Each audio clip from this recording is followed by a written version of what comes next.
믿는 사람은 누구나 사람의 아들 안에서 영원한 생명을 얻게 하려는 것이다. 하느님께서는 세상을 너무나 사랑하신 나머지 외아들을 내주시어 그를 믿는 사람은 누구나 멸망하지 않고 영원한 생명을 얻게 하셨다. 하느님께서는 아들을 세상에 보내신 것은 세상을 심판하시려는 것이 아니라 세상이 아들을 통하여 구원을 받게 하시려는 것이다. 아들을 믿는 사람은 심판을 받지 않는다. 우리 하느님을 믿는 사람도 참 궁금한 게 하나 있고, 하느님을 믿지 않는 사람도 참 궁금한 게 있어요. 하느님을 믿는 사람도 궁금하고 하느님을 믿지 않는 사람도 궁금한 게 뭐냐면, 정말 하느님이 계실까? 이게 참 궁금해요. 멀쩡하게 하느님 믿는 사람들 어느 날 갑자기 이런 생각이 들어요. 아니, 내가 성서 말씀대로 하느님이 시키는 대로 다 하고 살았는데 오른뺨을 때리면 다른 뺨을 돌려대고 속옷을 달라고 그러면 겉옷을 주고 1000걸음을 가달라고 그러면 2000걸음을 가달라고 그랬는데 이게 세상 논리로 맞아요? 세상 논리로는 안 맞잖아요. 근데 예수님이 그렇게 하라고 그랬잖아요. 내가 손해보는 것 같으면서도 예수님이 그렇게 시키니까 나중에 예수님이 다 보상해 주실 거니까 그래서 참고 살았어. 그런데 어느 날 갑자기 천장을 보면서 이런 생각이 들어요. 이거 내가 헛고생하는 거 아닌가. 만약에 죽었는데 하느님이 안 계시면 어떻게? 안 계시면 어떻게? 여러분들, 아니 그렇게 열심히 참고 살았는데 하느님 안 계시면 어때요? 여러분들보다도 더 억울한 사람이 있어요. 우리 신부들이에요. 우리 신부들은 그 좋다는 여자 다 뿌리치고, 그 좋다는 여자 다 뿌리치고 마음에 드는 여자 마음에 다 사귀고 그리고 평생을 혼자 살았는데 죽었는데 아무것도 없으면 어떻게? 얼마나 허망해요. 그러니까 궁금한 거예요. 어느 날 갑자기 정말 하느님이 계실까? 우리 수녀님들도 예수님이 정배라고 그러고 살았는데 죽었는데 정배가 없어. 이게 신랑이 없어 죽었는데 얼마나 허망하겠어요. 그러니까 궁금한 거예요. 하느님이 정말 계실까? 근데 하느님을 믿지 않는 사람들도 궁금해요. 왜 궁금하냐면은 하느님이 없다고 자기 마음대로 하고 살았어. 약한 사람 때리고 약간 바보 같은 사람 돈 사기 쳐먹고 자기 하고 싶은 대로 하고 살았어. 나 심판해 줄 하느님이 없는데 어때? 그리고 막 살았어. 근데 어느 날 갑자기 천장을 보고 혹시 계시면 어떻게 할까? 이 생각이 드는 거예요. 혹시 계시면 어떻게 할까? 그러니까 하느님을 믿는 사람은 혹시 안 계시면 어떻게 할까 걱정.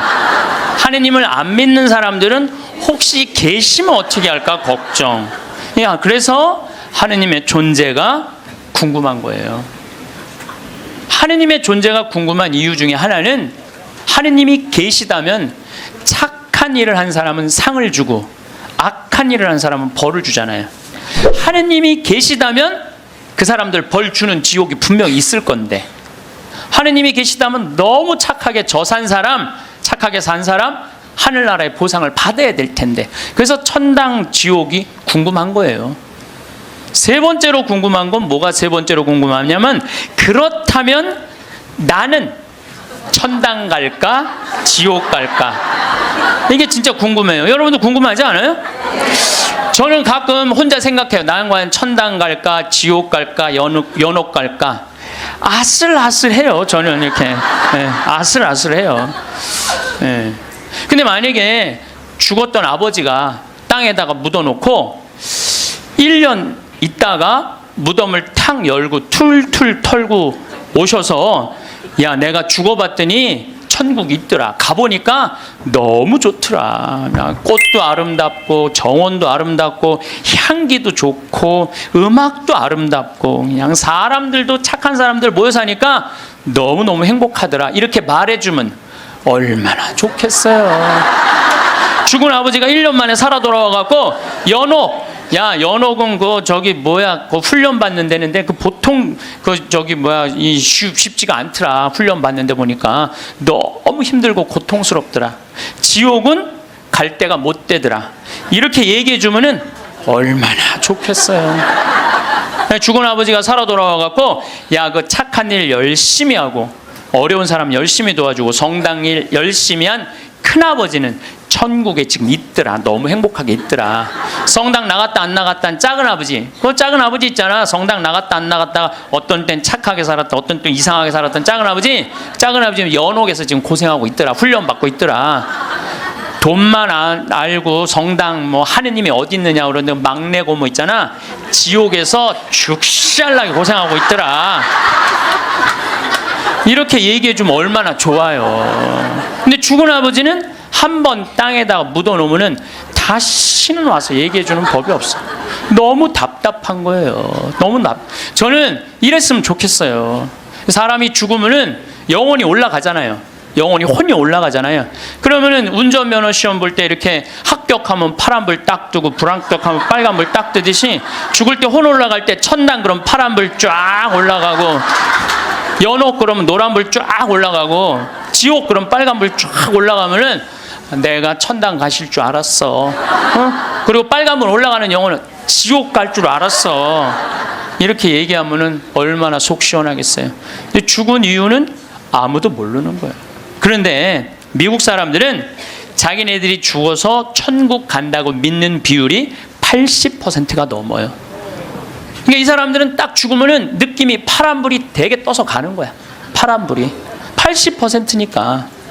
터키는 무려 95%의 사람이 자기네들이 천당 간다고 믿는데요. 터키는. 그러니까 그 죽음에 대해서 그렇게 두려움이 없어요. 근데 한국 사람들은 죽으면 천당 간다고 믿는 비율이 49%야. 그러니까 죽음 이후에 대해서 천국을 간다는 그런 희망이 별로 없어요. 그러니까 일단 죽는 건 싫어. 일단은 살아있는 게 나아. 천당 갈지 지옥 갈지 연옥 갈지 모르니까 일단은 살아있는 게 나아요. 오죽하면은 저승의 정승보다 이승의 개가 낫다고 그러겠어요. 그러니까 한국 사람들은 참 죽는 거 싫어해요. 그러니까 어떻게 해서든지 살아있는 게 나아. 개똥으로 굴러 먹어도 이승이 낫다고 그럴 정도예요. 개똥으로 굴러 먹어도. 그러니까 죽는 거 참 싫어해요. 그래서 우리는 죽으면 무슨 월화의 공동묘지 이래갖고 무시무시한 데 간다라는 그런 의식이 있어요. 그리스도교 부활신앙이 자리 잡은 유럽이나 미국이나 남미에 가보면은요, 공동묘지가 동네 한가운데 있어요. 공동묘지가 어디를 가보나. 제가 이 죽음에 대해서 묵상을 많이 하고 싶어서 유럽 공동묘지, 미국 공동묘지, 남미 공동묘지 다 가봤어요. 그냥 지나가 보는 게 아니라 직접 들어가 봤어요. 직접. 그런데 유럽이나 미국이나 남미나요, 일단은 우리하고 공동묘지 느낌이 달라요. 왜냐하면 색깔이 하얀 페인트로 다 칠해놔요. 그러니까 공동묘지에 딱 들어가 보면은 박물관 같은, 실질적으로 공동묘지 안에 박물관도 많고 또 공원 같은 느낌을 받아요. 공원 같은 느낌을 받아서 토요일날 일요일날은 도시락 싸들고 어디를 놀러를 가냐면 공동묘지로 누구나 다 놀러를 가요. 그러니까 공동묘지가 아니라 놀이터죠. 놀이터. 아르헨티나에 가봤더니 이 사람들은 기일이 되면은 공동묘지에 가갖고 묻었던 아버지 관 있잖아요. 관을 다시 꺼내요. 꺼내갖고 닦아요. 닦고 맞대라고, 이번에 교황님 즐겨 드시는 차 있잖아요. 그걸 맞대라고 그러거든요. 맞대를 마시면서 그 관을 닦아가면서 죽은 사람 얘기를 하는 거예요. 그리운 얘기를 하는 거예요. 살아있을 때 이런 일을 했지, 저런 일을 했지. 그러니까 이게 죽음이라는 게 그렇게 부정적이지 않아요. 미국만 하더라도 동네 한가운데 공동묘지가 있어요. 미국은 기독교 국가예요. 그리스도교 국가. 우리 가톨릭 신자가 몇 명이냐면 7,500만 명이에요. 7,500만 명. 미국은 맨날 총 쏘고 마약하고 사람 죽이는 것 같은데 그거는 극히 일부고, 평범한 미국 사람들은 다 평화롭게 살아요. 토요일날 일요일날 다 성당 교회 가요. 그리고 사람이 죽으면은 동네 한가운데 묻어놓으니까 아침 저녁으로 출퇴근하면서 아버지 묘, 엄마 묘, 아내 묘, 자식들 묘까지 맨날 보는 거예요. 출퇴근하면서. 그러니까 아침에 출근할 때 아내 묘에다가 장미 한 송이 놓고, 여보, 나 오늘 중요한 계약이 있어. 당신이 도와주면은 내가 오늘 계약이 잘 될 것 같아. 이렇게 죽음하고 얘기를 해요. 죽어 있어도 죽었다고 생각을 안 하는 것 같아요, 그 사람들은. 그 퇴근한 길에 아내 묘에다 장미 한 송이 놓으면서, 여보, 당신이 오늘 도와줘서 그런지 나 오늘 계약이 너무너무 잘 됐어. 고마워. 이렇게 얘기를 해요. 그래서 미국 사람들이 이런 얘기를 해요. 묘지 참배는 덕의 대학을 다니는 것과 같다. 묘지를 자꾸 가는 건 덕의 대학을 가는 것과 같다. 요즘 위령성월이잖아요. 우리 묘지 방문하라고 그러잖아요. 묘지를 방문하다 보면은 내가 이 세상에서 추구하는 명예, 권력, 돈, 이게 다 허망하다는 걸 느낀다는 거예요. 근데 우리나라 사람들은 일단 죽으면은 다시는 보고 싶지 않은가 봐. 아주 깊숙한 산속에 갖다 파묻어 버려. 그냥 파묻어 버려. 파묻어 버려요. 그리고 미국 사람들은 출퇴근길에 안에 묘가 있으니까 보고 싶으면 가서 얼마든지 보는데, 우리는 산속 깊숙한 곳에 갖다 파묻어 버리니까 찾아가려고 해도 마음을 단단히 먹어야 돼. 내가 오늘 한번 남편 묘를 가야 되겠다, 뭐 아내 묘를 가야 되겠다, 부모 묘를 가야겠다, 마음을 단단히 먹어야 돼. 근데 이게 참 신기한 게, 대한민국 사람들은 마음을 단단히 먹어도 온 국민이 똑같은 날 마음을 단단히 먹어요.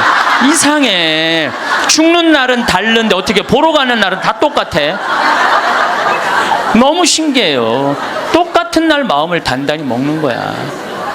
그러니까 그 묘에 대한 거부 반응이 있으니까 어떤 일이 있느냐면은, 저도 그런 내 동창 신부 아버지가 돌아가셔갖고 묘지까지 한번 따라가 봤는데, 그 집도 역시 산속 깊숙한 곳에 파문.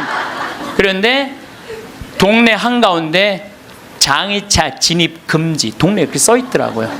그 다음에 상여 진입 금지 이렇게 써 있더라고요.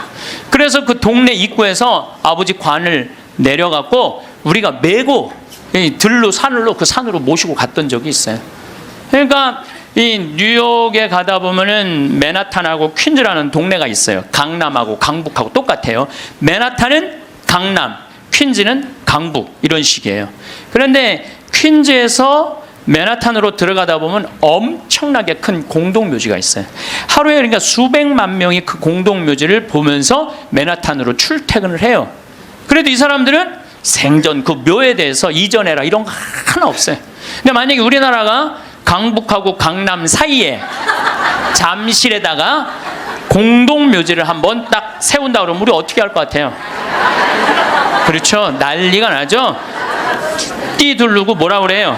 결사반대. 박원순 시장은 사퇴하라. 이거는 얌전한 거예요. 박원순 시장은 자폭해라.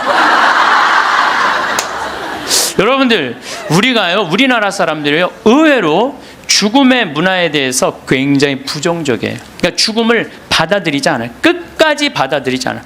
여기 서울에도 추모공원 하는데 여러분들 몇 년 동안 서울 시민들이 반대했는 줄 알아요? 여러분들이 몇 년 반대했느냐면 9년 동안 반대를 했어요. 9년이 지나서 2012년에는 겨우 추모공원 한 거예요. 그러니까 우리 성당들도 이렇게 성당 안에다가 지하에다 납골당 해놓으면 얼마나 좋아.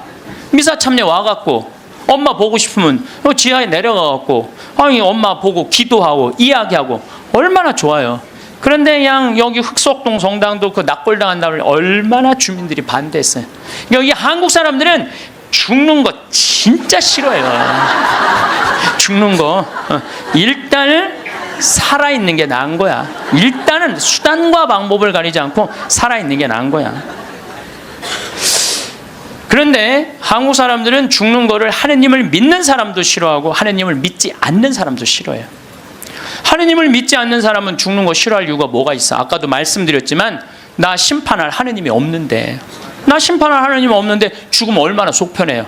그런데 놀랍게도 사형수들, 나쁜 짓이라는 뭐 폭력범들, 뭐 남편이 보는데도 그냥 아내하고 딸 그냥 성폭력한 사람들, 5명, 10명씩 죽인 사람들, 이런 사형수들 보면은요 죽기 전에 벌벌벌벌 떤다는 거예요. 죽고 난 다음에 아무것도 없는데 벌벌벌벌 떠는 거예요. 왜? 자기가 사형을 받은 걸로 끝나는 게 아니라는 거야. 이 사람 생각에는 내가 정말로 씻을 수 없는 죄를 졌는데 죽었고 난 다음에 하느님이 있어갖고 나를 심판해갖고 지금도 괴롭지만 죽어서 영원히 꺼지지 않는 불 속에 던져지면 어떻게 하나, 이런 두려움이 있대요. 그래서 그 사형수들을 보면 그렇게 나쁜 짓 뻔뻔하게 하다가도 죽을 때 보면 벌벌벌벌 떤다는 거예요. 그러니까 사형수가 이제 교수대 올라가면서 막 교수대 이제 올라가는데 계단이 삭아갖고 계단 밑으로 팍 떨어진 거야. 이 사형수가 핸대는 소리가 하마터면 죽을 뻔했네. 죽기 직전까지 죽기 싫은 거예요. 죽기 직전까지 어떻게 해서든지 살아있고 싶은 거, 어떻게 해서든지 살아있고 싶은 거예요. 왜 이 사람이 바로 죽음을 앞두고도 죽음을 벌벌벌벌 떠느냐면, 죽고 난 다음에 사형은 아무 문제가 없다는 거예요. 죽고 난 다음에 그 다음에 내가 하느님 앞에 가갖고 혹시 하느님이 계시면 어떻게 해? 그래갖고 그분이 나의 모든 죄를 묻어서 영원히 꺼지지 않는 불 속으로 떨어지면 어떻게 하냐 이거야. 그러니까 죽기 직전까지도 그냥 계단에 떨어지고, 어차피 1분 후에 죽을 건데도 그냥 하마터면 죽을 뻔했네. 그런데 믿는 우리들도 죽는 게 싫어. 믿는 우리들도 죽는. 한국에 믿는 사람들, 이거 설문조사 한 거예요. 한국에 믿는 사람들도요 자기가 천국에 갈 거라고 믿는 비율이 50%가 안 넘어요. 왜? 믿는 사람들은 죽는 게 싫어. 아는 게 병이야. 천당, 지옥 있다는 거 교리로 다 알아. 그런데 내가 가만히 생각해 보니까 본당 신부 미워하고, 형제들 굶었을 때 모른 척하고, 성당 다니기 싫어갖고 그냥 냉담하고 그냥 못된 짓 한 거, 이거 다 알아. 그러니까 이게 천당 지옥 있는 걸 알긴 아는데 내 사는 꼴을 봐서는 천당 갈 것 같지는 않아. 어디 갈 것 같아? 지옥에 갈 것 같아. 그러니까 일단은 살아있는 게 나은 거야. 아직은 여기는 천당 지옥이 결정 안 됐잖아요. 마태복음 5장 27절에 보면은 예수님이 이런 얘기를 해요. 너희들 만약에 여자를 보고 음흉한 생각을 가지면 눈알을 빼버려라 그래. 예수님 말을 해도 이렇게 살벌하게 눈알을 빼버려. 눈알을 빼라. 온몸이 지옥에 던져지는 것보다 눈알 하나 없이 천국에 가는 게 낫다. 그런 말 할 때마다 나는 너무 괴로워요. 이거 어떻게 해야 되는지. 특히 언제 괴로우냐면 이놈의 명동에 강의 올 때 괴로워. 명동에 강의 올 때. 왜냐면 명동에 밥 먹으려고 저 먹자 골목에 나가잖아요. 그럼 아가씨들이 허벅지가 그냥 이 눈알을 이거 빼야 되는 건지 말해. 눈알이 간질간질하다니까. 눈알이 간질간질해. 아마 나 천당 들어가려면 내 눈알 한 6,000개 빼야 돼. 내 눈알 6,000개. 아마 여기 있는 형제님들도 온전히 눈알 가지고 천당 갈 형제님들 없을 거야 아마. 하늘나라 가보면 눈알 없이 돌아다니는 사람 많을 거예요. 하늘나라 가보면. 나는 그래서 예수님한테 말하고 싶어요. 2000년 전에는 여자를 보고 음흉한 생각을 가진다. 2000년 전에는 여러분들 여자들이 어떻게, 중동에 가보시면 지금도 그래요. 여자들이 어떻게 하냐면 온 몸을 감싸고 눈만 내놓고 다녀. 눈만. 그 여자를 보고 음흉한 생각을 가지면 눈알을 빼야 돼. 빼야죠. 근데 요즘은 세상이 바뀌어갖고 다 벗고 다니는데, 더욱이 또 이놈의 지구온난화 때문에 더 벗고 다니는데, 지구온난화 때문에 더 벗고 다니는데, 그래서 이제 예수님이 오실 때도 된 것 같아요. 시대도 많이 변했고 상황도 많이 변했는데 2000년 전 그 잣대로 우리가 지금 그걸 읽고 있으면 너무 괴로운 거예요. 그냥 천당 갈 것 같지는 않단 말이야. 지옥 갈 것 같아. 눈알을 빼든지 손을 자르든지 뭔가를 해야지. 그러니까 하느님 만나고 싶지가 않은 거예요. 하느님 만나요. 부자가 낙타반을 통과하는 게, 부자가 하늘나라 들어가는 게 낙타가 반을 통과하는 게 훨씬 더 쉽다고 그러잖아요. 그걸 읽어봐도 또 쉽게 천당 갈 것 같지가 않은 거예요. 쉽게 천당 갈 것 같지가 않은 거예요. 근데 정말 만약에 죽었던 사람이 살아 돌아와 갖고 내가 죽었더니 천국이 있더라. 이렇게 얘기를 해주면은 정말로 믿을 텐데, 이놈 사람 죽으면 그냥 그걸로 끝나는데 어떻게. 근데 1970년대 이후부터 갑자기 죽었던 사람들이 많이 살아 돌아오기 시작을 해요. 1970년대 이후부터 미국은 92년에서부터 97년 사이에 죽었던 사람들이 살아 돌아오기 시작을 하는데, 몇 명이 살아 돌아오냐면 1,500만 명이 살아 돌아와요. 1,500명이 아니에요. 1,500만 명. 난 이게 뻥인 줄 알고 자료를 무지하게 찾아봤어요. 근데 실질적으로 엄청나게 살아 돌아오는 거예요. 살아 돌아와서 이 사람들이 하늘나라 얘기를 해주는 거예요. 하늘나라, 내가 빛을 봤다, 하늘나라 올라갔다, 이런 얘기를 너무 많이 하는 거야. 아니 이제 2000년이 돼갖고 예수님 오실 때가 돼갖고 세례자 요한을 미리 보내갖고 구분기를 곧게 펴라, 내가 갈 거다. 그러듯이 이제 예수님이 죽었던 사람들이, 이제 사람들이 제일 궁금한 게 그거니까, 죽었던 사람들 살아 돌아와서 이제 하늘나라 얘기를 해라. 그래갖고 예수님이 이렇게 살려 돌려 보내는 건가, 이제 엄청나게 많은 사람들을. 그거는 아니고 1970년대 이후부터 갑자기 죽었던 사람들이 많이 살아 돌아오는 이유는 심폐소생술이 발달하면서부터 죽었던 사람들이 많이 살아 돌아오는, 심폐소생술이 발달하면서부터. 그러니까 1970년대 이전에는 사망이다 그러면은 동공이 풀리고 맥박이 안 뛰고 심장이 멎는 거예요. 그 다음에 뇌파, 이거 여러분들 텔레비전으로 이거 보면 쫙 하잖아요. 쫙 일자로, 이걸 사망으로 봐요. 그런데 예전에는 그러면 그냥 그걸로 끝냈어. 근데 요즘은요, 멀쩡한 사람이 심장마비로 죽거나 멀쩡한 사람이 교통사고로 갑자기 죽었을 때, 충격으로 죽었을 때 심폐소생술을 시술을 하게 돼 있어요. 심폐소생술이라는 건 뭐냐면은 심장을 압박을 30번씩 가하는 거야, 한 번에. 어른들은 갈비뼈가 부러질 정도로 세게. 그리고 2번 입에다가 인공호흡 해주고, 또 안 되면 또 30번 압박을 하고 2번 입에다가 인공호흡을 해주면은 죽은 사람의 5%가 살아난다는 거예요. 죽은 사람의 5%가 살아나서 공통적인 얘기를 하는 거예요. 이건희 회장님도 어떻게 심근경색으로 돌아가신 거예요, 5월 10일 날. 그런데 이분이 심폐소생술을 통해서 살려낸 거예요. 의술이 얼마나 좋으냐면요, 심폐소생, 이게 좀 복잡한데, 이게 심장에 피가 돌지 않으면은 뇌가 괴사가 돼요. 그래서 이건희 회장님은 심폐소생술 살려내고 난 다음에 체온을 올리지 않아요. 10도, 16도로 그대로 해갖고 지금은 굉장히 좋아졌다고 그래요.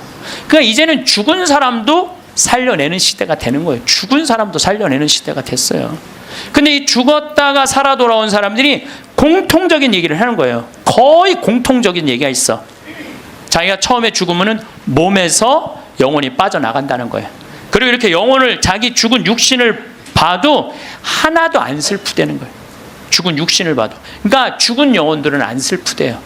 누구만 슬퍼? 살아있는 사람만 뭐 아이고 그러는 거지, 죽은 사람 하나도 안 울어요. 그리고 영혼이 빠져나와서 잠시 머무르다가 자기가 처음에는 어디로 가야 될지 모른대요. 그러다 육신이 죽은 걸 알고 여행을 떠나기 시작을 한대. 근데 여행을 떠나는데 끝도 없는 통로, 터널로 쫙 빨리 올라갈 때 그 속도가 평생 한 번도 느껴보지 못한 빠른 속도로 빨리 올라간다는 거예요. 그리고 3차원에서 다른 차원의 세상으로 옮겨가는 걸 느낀다는 거예요. 그리고 끝도 없는 그 터널 끝에 가보면 빛이 비추는데, 나는 세상의 빛이다 하신 그 빛을 느끼는 순간, 그 빛이 하느님으로부터 오는 걸 거부할 수가 없다는 거예요. 그리고 그 빛을 느끼는 순간 너무 행복하고 존재의 충만함, 평화, 충만한 완전한 사랑을 느껴갖고 너무너무 행복하다는 거예요. 그런데 더 놀라운 거는 그 빛 앞에 섰을 때 자기의 살아온 인생 전부 다가 한순간에 다 펼쳐진다는 거예요.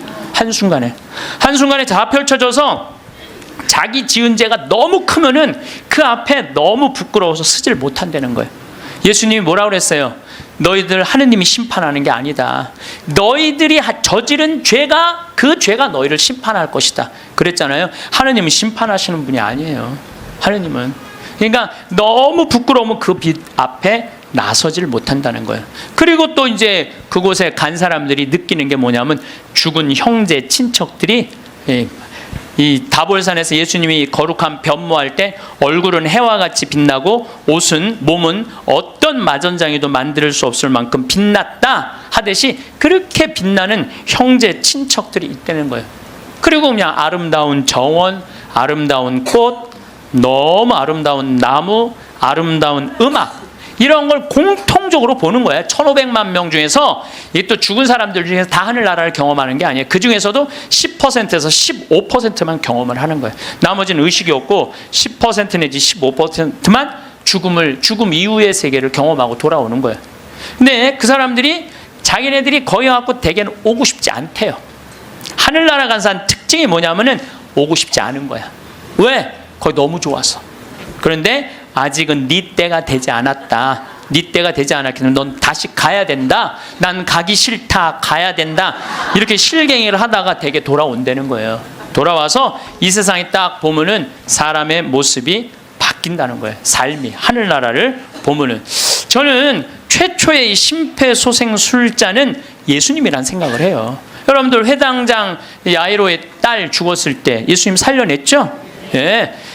이게 그냥 있는 일이 아니에요. 다 성소 안에 있는 거예요. 다 성소 안에. 그 다음에 나자렛이라는 동네가 있고 건너편에 나인이라는 동네가 있어요.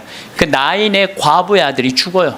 들러 메고 가는데 너무 슬퍼하니까 예수님 뭐라 그래요? 내려놔라. 죽은 게 아니다. 그리고 살려내잖아요. 아마 심폐소생술 하지 않았을까? 그런 생각 들어요. 그래서 멀쩡한 아들 살려내잖아요. 또 저기 나자로, 마리아 마르타 오빠 죽은 지 4일 만에 살려내요. 요즘도 뭐 4일 만에 살아난 사람, 일주일 만에 살아난 사람 많듯이 4일 만에 살려내요. 죽은 나자로를. 그러니까 최초의 심폐소생술자는 제 생각에는 예수님이라는 생각이 들어요. 근데 옛날에도 죽었던 사람들이 많이 살아났어요. 옛날에도 죽었던 사람들이 많이 살아났어. 근데 문제는 뭐냐면은 내가 강원도 평창에서 죽었다 살아났어. 그 옛날에는 전화도 없고 핸드폰도 없고 아무것도 없었잖아요. 그리고 우리 동네 사는 데는 배 타고 들어왔거든요. 그 강이 있어갖고. 그러니까 그 산골짜기에서 이러는 거, 나 죽었다가 살아났다. 나 죽었다 살아났다. 그러다 그냥 죽었어. 아무도 몰라, 아무도. 근데 요즘은 시대가 발달하면서부터 죽었다가 살아난 사람들이 말을 하기 시작하는 거예요. 내가 죽었다가 살아났다. 근데 이게 한두 명이 얘기하는 게 아니거든. 우리가 아는 유명한 사람들 중에 죽었다 살아난 사람들, 여러분들 누구나 다 아는 사람이 있어요. 우리 어렸을 때 기동순찰대라는 미국 드라마가 있었어요. LA 기동순찰대. 근데 거기에 주인공 에스트라다라는 남자아이가 영화를 찍다가 그 드라마를 찍다가 그 오토바이 속에서 타고 죽어요. 죽었다가 살아나요, 이 사람이. 수술실에서 의사가 맥박이 뛰지 않고 동공이 풀리고 심장이 멎고 이 뇌파가 쫙 해갖고 사망입니다. 다 덮어놨어. 근데 다시 살아난 거예요. 살아나서 제가 말한 빛을 보고 죽었던 아름다운 음악, 정원, 이걸 다 본 얘기를 하는 거예요. 에스트라다. 또 유명한 샤론 스톤도 죽었다 살아나고, 엘리자베스 테일러도 죽었다 살아나고. 한두 명 얘기하는 게 아니야. 수많은 사람들이 얘기를 하고, 더욱이 제일 미치는 게 심장 전문의들이에요. 심장 전문의들 심장마비로 죽은 거 살려놨더니 이 사람들이 살아나갖고 이런 얘기를 하는 거예요. 내가 죽었다가 살아났다. 근데 죽었더니 영혼이 빠져나가더라. 한두 명이 얘기하는 게 아니에요. 그러니까 이 연구를 누가 하기 시작하느냐 하면 의사들이 시작하는. 최근에 연구 결과는 2주 전에 영국 사우스 햄프턴 대학의 샘 파니아 박사팀이 4년 동안 죽은 사람 2060명, 죽었다 살아 돌아온 사람들 2060명을 대상으로 연구를 했어요. 그랬더니 그 사람들이 되게 죽었다가 살아 돌아온 사람들 이런 얘기를 하는 거예요. 완전히 교통사고 나갖고 실려서 병원에 갔어. 그래갖고 완전히 계속 눈 감고 이제 계속 심장 이걸 했어. 그러고 살려냈어. 근데 살아난 사람이 핸대는 소리가, 나는 여기 들어와갖고 이 응급실에 들어와갖고 내 영혼이 빠져나갔다. 그래서 당신 나 지금 막 이걸 하는데 내가 뒤에 가서 보니까 당신 목에 점 있는 거 내가 봤다. 이 사람은 한 번도 이 의사를 본 적이 없는데 미치는 거죠. 옆에 간호사가 하는 얘기, 병원에 무슨 수술 도구 옆에 있는 얘기, 이 사람들 한 번도 본 적이 없는 사람인데 이 연구를 해보니까 이런 일들이 벌어지는 거예요. 그리고 대개 죽은 사람들은 5분 동안은 영원히 그 근처에 머물러 있다는 거예요. 5분 동안. 그러니까 여러분들 주위에서 만약에 누가 죽으면요 5분 동안 말 잘해야 돼요. 뭐 괜히 뭐 잘 죽었다 뭐 그렇게 못되게 살더니 잘 죽었다 아유 지옥에나 갔으면 좋겠다 이러면요 이 영혼이 한번 꼬기 시작하면요 인생이 꼬이는 거예요. 그러니까 여러분들 뭐라 그래야 돼? 5분 동안 좋은 데 가시라고, 잘 가시라고, 이런 게 정말 필요해요.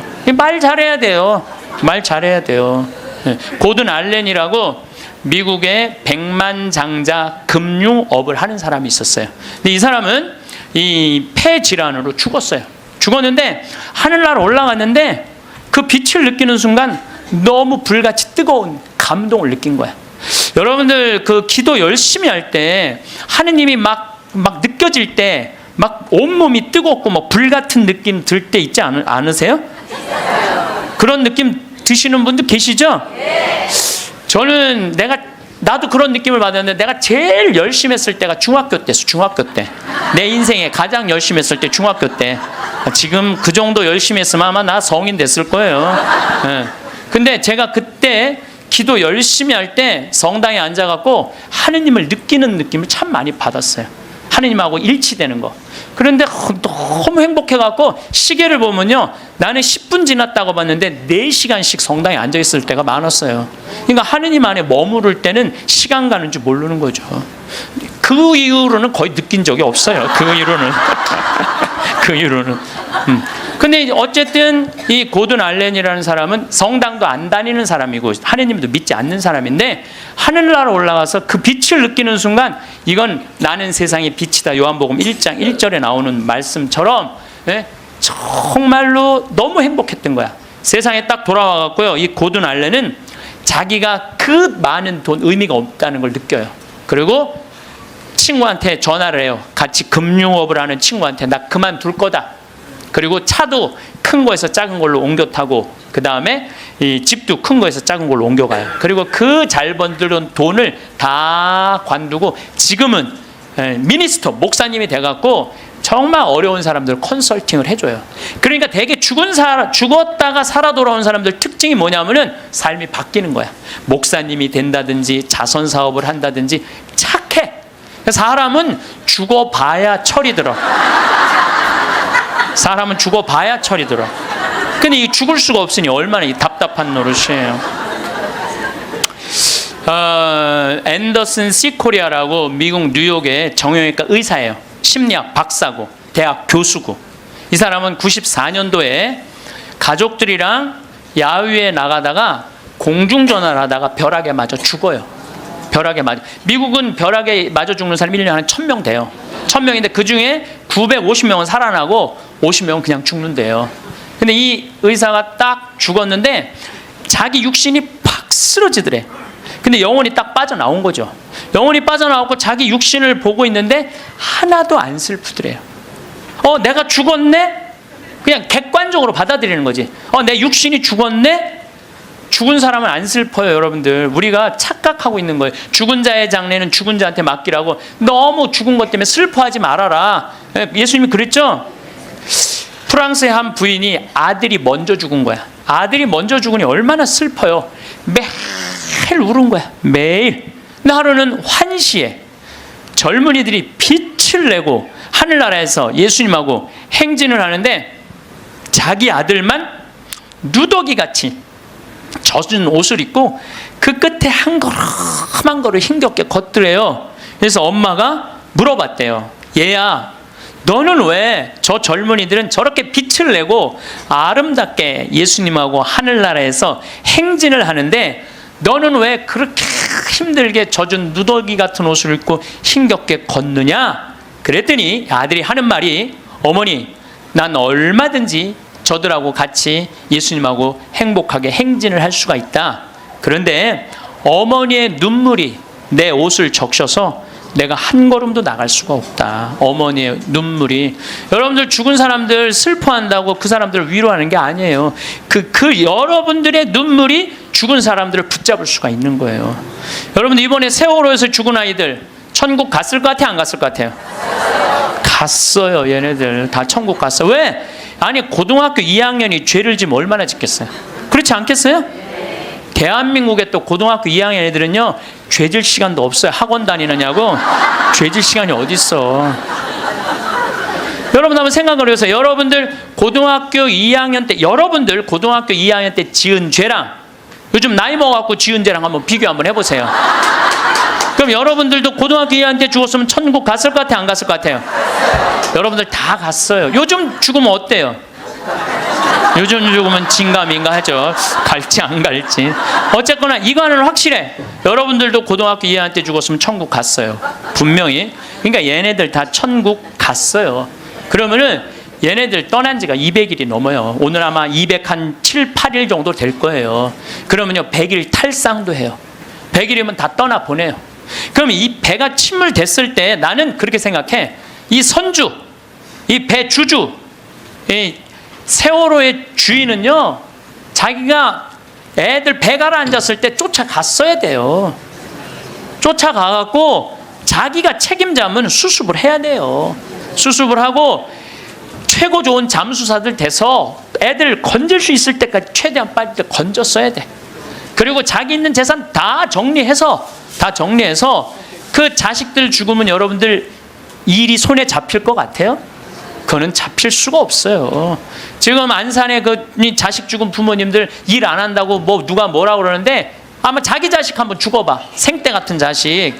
일을 할 수 있을 것 같아요? 못해요. 그러면은 그분들한테 그 슬픔 또 삶에 자기가 재산이 없는 게 아니잖아. 4천억이나 있다는데. 그러면은 끌어모을 수 있는 것까지 다 끌어모아서 책임을 져야지. 또 아이들 한꺼번에 죽었으니까 추모공원도 만들고 그 아이들만을 위한 추모공원 예쁘게 만들어서 그 부모들이 보고 싶을 때 언제든지 찾아갈 수 있도록 해줘야지. 그렇지 않겠어요? 근데 이거는 뭐 자기가 책임지기 싫어하고 도망 다니기 시작해. 도망. 이게 말이 되는 소리야. 자기 사진 전시실 늘피려고 배 개조해갖고 배 빠진 건데 그걸 책임 안 지겠다고 이리 도망 다니고 저리 도망 다니고 그냥 막 또 도망 다녔고 못 찾을 때 또 국민들이 이거 죽은 거 아니냐 그랬더니 또 죽었더니 또 안 죽었다고 또 그러고 이건 죽은 것도 아니고 산 것도 아니고 책임진 것도 아니고 안 진 것도 아니고 이게 도대체 뭐 하는 거냐 이게요. 참. 아니 이제 웃을 일이 아니에요 여러분들. 얼마나 이게 우리가 죽음에 대해서 미성숙하게 대처를 하는지. 그리고 저는 정치인들도 참 답답해요. 아니 그걸 못 잡아. 거기서부터 답답해요. 그걸 못 잡아. 네? 안 잡는 거예요? 난 또 몰랐네.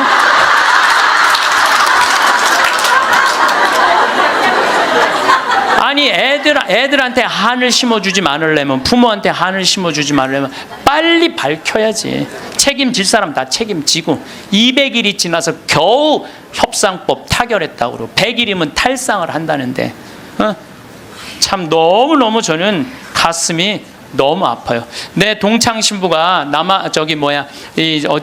안산으로 발령을 받아갔어요. 근데 이번에 발령을 받아갔는데 그 본당에 가봤더니 그 식복사 자매님이 최초로 신고한 아이 엄마래. 식복사 자매님이. 근데 그분은 지역장도 하고 남편은 재분과장도 하고 성당 활동 열심히 했던 집이에요. 근데 그 자매가 아들이 죽고 난 다음에 사제관 식복사를 시작을 했대요. 네, 너무너무 열심히 살더래요. 그래서 본당신부 내 동창신부가 물어봤대요. 자매님은 왜 남들은 저렇게 슬프게 저렇게 있는데 여기서 이렇게 기쁘게 사제관 일을 하느냐고. 그랬더니 이 자매님이 기가 막힌 말을 하더래요. 나는 내 반쪽이 하늘나라에 있기 때문에 그 반쪽을 위해서 기쁘게 살아야 된다고. 왜냐하면 나는 지금 이 세월호에서 304명이 세상을 떠났어요. 우리 학생들이 249명, 어른들이 55명이 세상을 떠났어요. 나는 이 단원고등학교 얘네들 지금 천국 접수했다고 믿어요. 천국 얘네들이 접수했어. 천국을. 지금 아마 얘네들이 싹 천국 접수했을 거야. 분명히. 그러면은요 우리가 이 아이들 하늘나라 혹시 못 갔다면 우리 열심히 기도해서 하늘나라 갈 수 있도록 기도해줘야 돼요. 그리고 산 사람들은 그 아이들을 위해서 기쁘게 살고 반성할 거 반성하고. 근데 우리는 이것도 아니고 저것도 아닌 거예요. 그리고 부모님들 이 안산에서 하느님한테 맡겨야 돼요. 하느님의 자비에 아이들을 맡겨야 돼요. 남아프리카 공화국에서 12살 먹은 알도라는 소년이 교통사고로 죽어요. 엄마 아빠 앞에 타고 뒤에 4살짜리 12살짜리 알도가 교통사고 나는데, 교통사고 나는 순간 뒤에 있던 아들 둘이 바깥으로 날아가요. 날아가는데 엄마 아빠가 딱 차를 세우고, 이제 자식 없으니까, 차 뒤에 없으니까 가서 보는데 바로 앞에 4살짜리가 얼굴에 상처기만 좀 나게 있는 거야. 아유, 너 괜찮구나 그랬더니 이 친구 하는 말이, 엄마 난 이렇게 바깥에 튕겨져 나왔을 때 예수님이 날 받아갖고 여기다 놨다고. 네. 근데 문제는 12살짜리 알도가 안 보이는 거야. 12살짜리 알도가. 그래갖고 보니까 아예 길 건너편에 가서 떨어진 거야. 길 건너편에 뇌, 척추 다 그냥 요절이 난 거예요. 그래서 병원에서는 의사가 이제 산소호흡기를 띄셔도 되겠다고, 죽었으니까. 이때 이 엄마가 하느님한테 자기 아들을 맡겨요. 하느님, 당신의 뜻대로 내 아들을 처분해 달라고. 하지만 난 아들하고 아직 이별의 시간을 갖지 못했다고. 그리고 이 아들은 4개월 후에 살아 돌아와요. 4개월 후에 살아 돌아오는데, 문제는 뭐냐면은 살아 돌아와서 얘는 뭐를 못하느냐면은 말을 못했어. 근데 계속 노트에다 쓰는 거야. 성서를 계속 쓰는 거야. 4개월 후에 돌아온 애가 성서를 계속 쓰는 거야. 성당도 안 다니, 교회도 안 다니던 애인데 성서를 계속 쓰는 거야. 너 이거 성서를 어떻게 쓰냐? 엄마, 나 죽어 있을 때 예수님 나 하늘나라 데려가고 예수님이 품에 안아서 이 성서 다 가르쳐 준 거야. 그러니까 하늘나라에서 성서를, 이런 일이 여러분들 많아요. 이런 일이 정말 많아요. 하늘나라 우리 아프리카에도 우리 가톨릭의 한 아이가 전혀 그런 걸, 성서를 모르던 아이가 예수님 현실 속에서 성서를 다 배운 애가 있어요. 내가 지난번에도 강의했어요. 여러분들은 참 고맙게도 강의에도 까먹어갖고 내가 새로 얘기할 때 항상 새롭게 들어. 우와 너무 고마워. 참 고마워요. 네.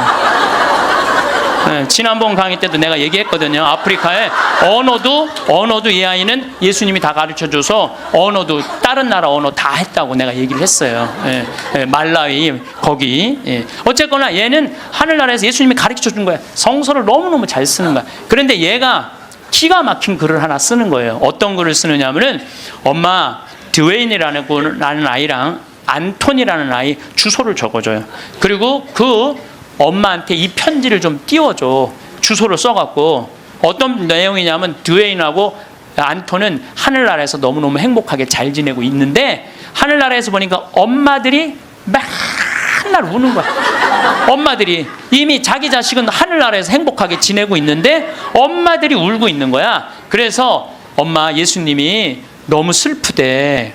왜? 뭐가 슬퍼? 나는 이미 이 아이들을 구원해갖고 내 품에 안고 있는데 나의 자비를 믿지 않는 저 엄마 아빠가 너무너무 불쌍하다는 거예요. 그래서 그 주소를 줘. 근데 이 알도는 안톤을 살아생전에 만났던 적이 없는 사람이에요.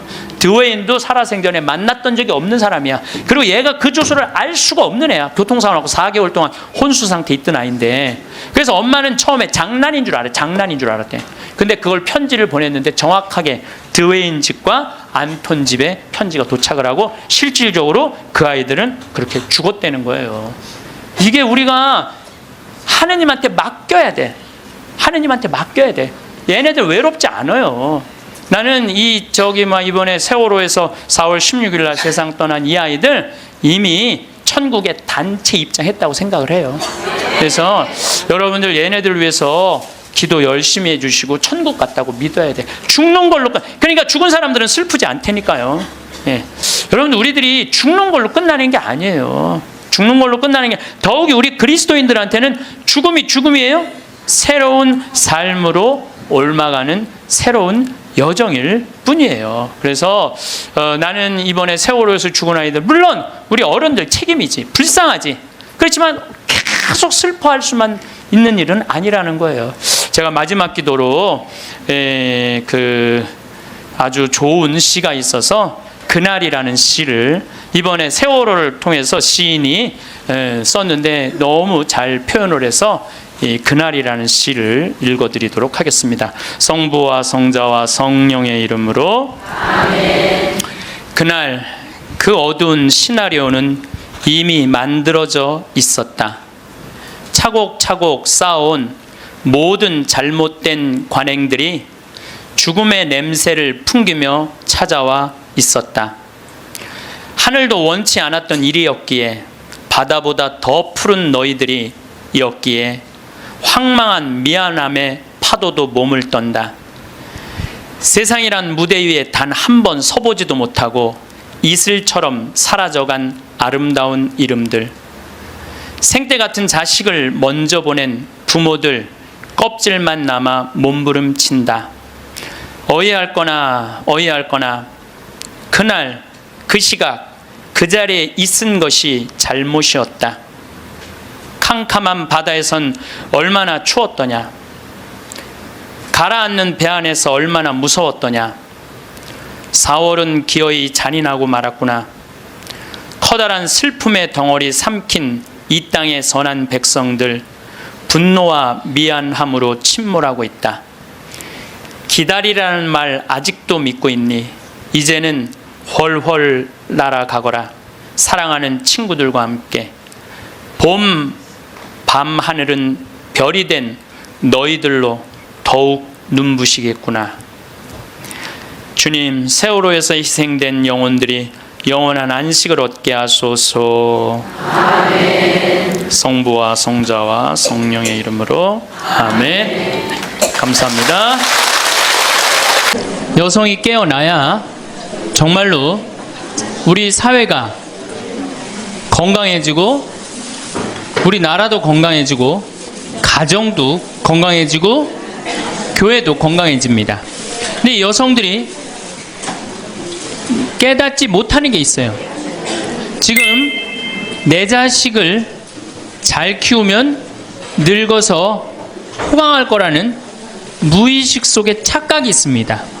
또 하나는 내가 이루지 못한 꿈을 자식이 이룰 수 있을 거다, 이루어 줄 거라는 착각을 해요. 그런데 자식이 10살까지만 자식이라고 그래요. 10살 넘어서부터는 뭐예요? 자기 의견이 있고, 자기 생각이 있고, 자기 주장이 있으면서 떠나가기 시작하죠.